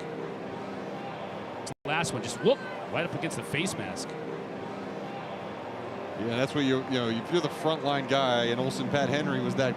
Yeah, that's what if you're the frontline guy, and Olsen Pat Henry was that guy, and that ball's coming right at you fast, you're told to get out of the way, right? Guy, and that ball's coming right at you fast, you're told to get out of the way, right? Let the guy behind you who's supposed to be there to catch the football, make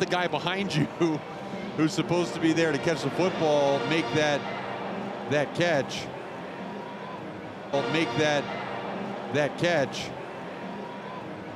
Got lucky on that one. You played a lot of special teams with the Giants. Were you on hands? Got lucky on that one. You played a lot of special teams with the Giants. Were you on hands team? Yep, I was on hands team. I was on the onside kick team. Yep, I was on hands team. I was on the onside kick team, and I was always that frontline guy. And your biggest thing is don't get hit by the football.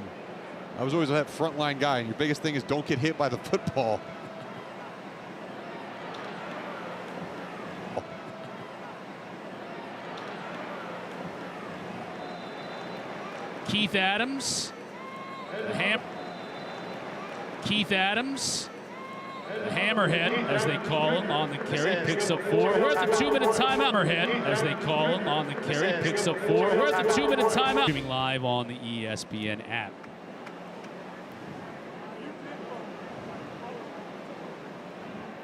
Fake to Adams. Klubnik still in the game and looking for more, and he's got it. That's T.J. Moore, the freshman.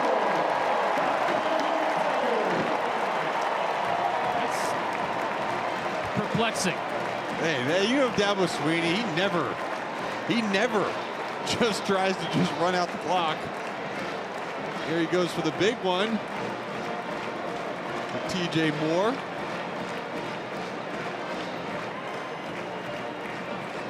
I guess, but with his good friend on the other sideline and your starters in the game. That's Dabo Sweeney. He's doing it with a smile, I'm sure. Well, Klubnik just added to what was already a pretty good day. And the freshman TJ Moore's third touchdown catch of the year.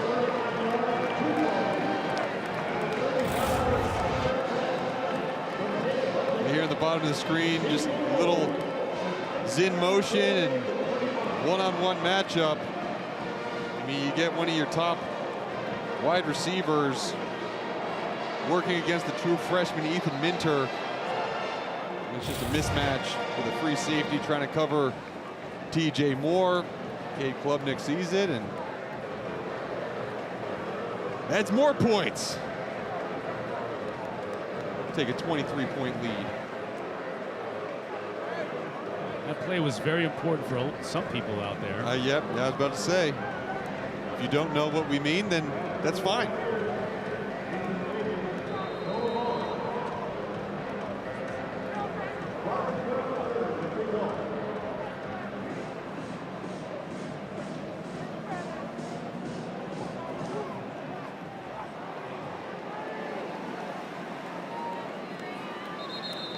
And with a minute 54 left to go, Tony Elliott will send his offense back out on the field.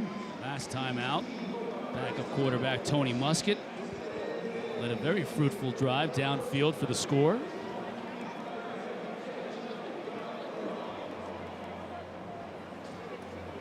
And it looks like we're going to get number 7 in white again. Muskett back at the helm.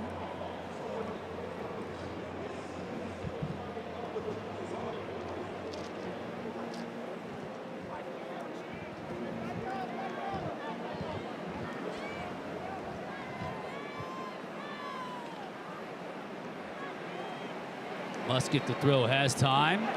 That's if we're going to bring a flag.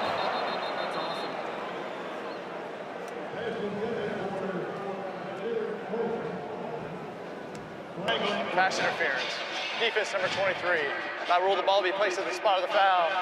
Automatic first down. Ashton Hampton, guilty party. There's a look at Hampton. True freshman out of Tallahassee.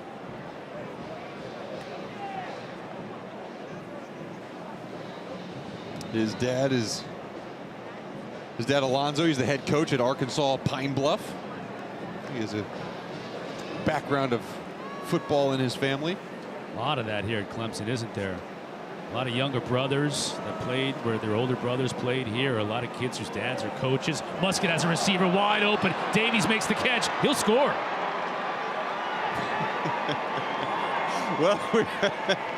Well, how about that? It's a shootout in the fourth quarter.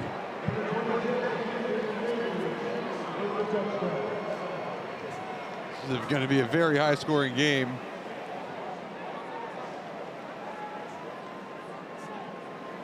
That 65-yard pitch and catch was also important to a different set of people. Yeah, and the corner just bites on the double move. And Muskett puts it out there. Virginia's going to go for Dose. It's the dosing time they've done that. I knew you were going to do it. I was silently warning you not to. Muskett wants to run. Now he's a little jump pass. And too much traffic in the middle.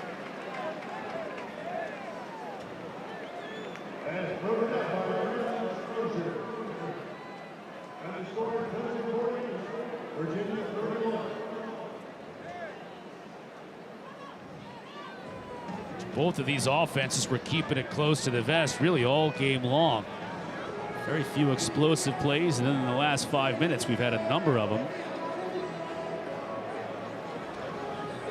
Brandon Strozier looks like he's getting looked after.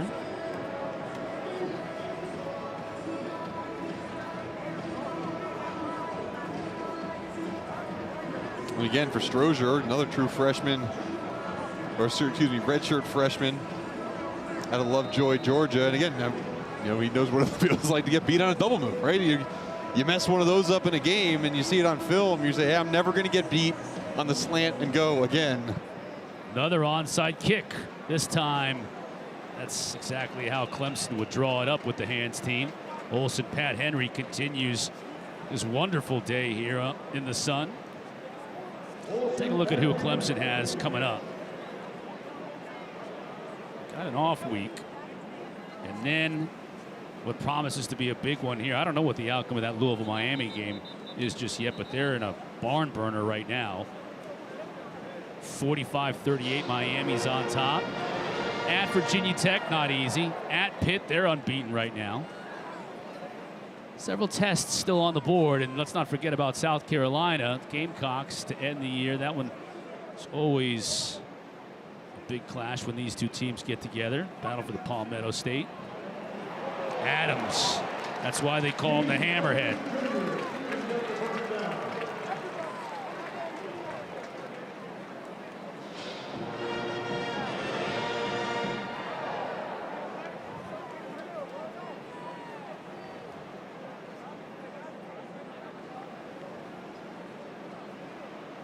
Klubnik's still in the game. Clemson is clearly interested in running out the remaining minute plus in this contest. Gonna let this play clock wind all the way down before Klubnik takes one more snap.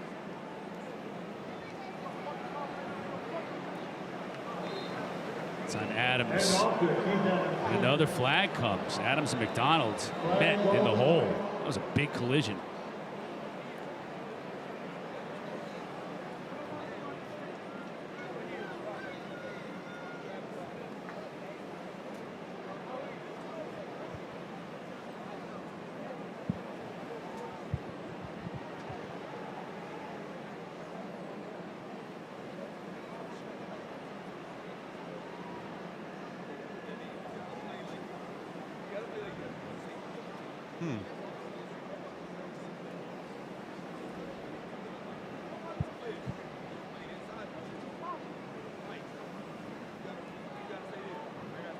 These officials still talking this over.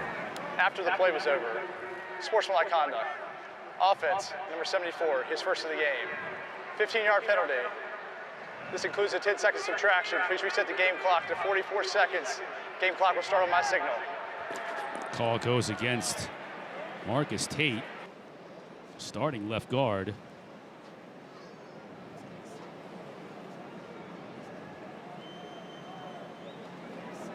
I don't know. It's an interesting last couple of minutes with all starters in the game. And the game completely. Now, finally, we get the victory formation. Fake knee, deep shot here.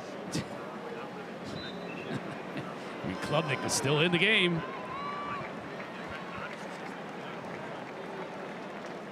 And Clemson does not have to snap it.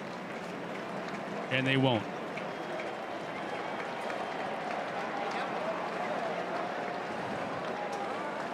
Two friends, Dabo and Tony Elliott, meet at midfield, share an embrace in a moment. And Tony Elliott's return to Clemson.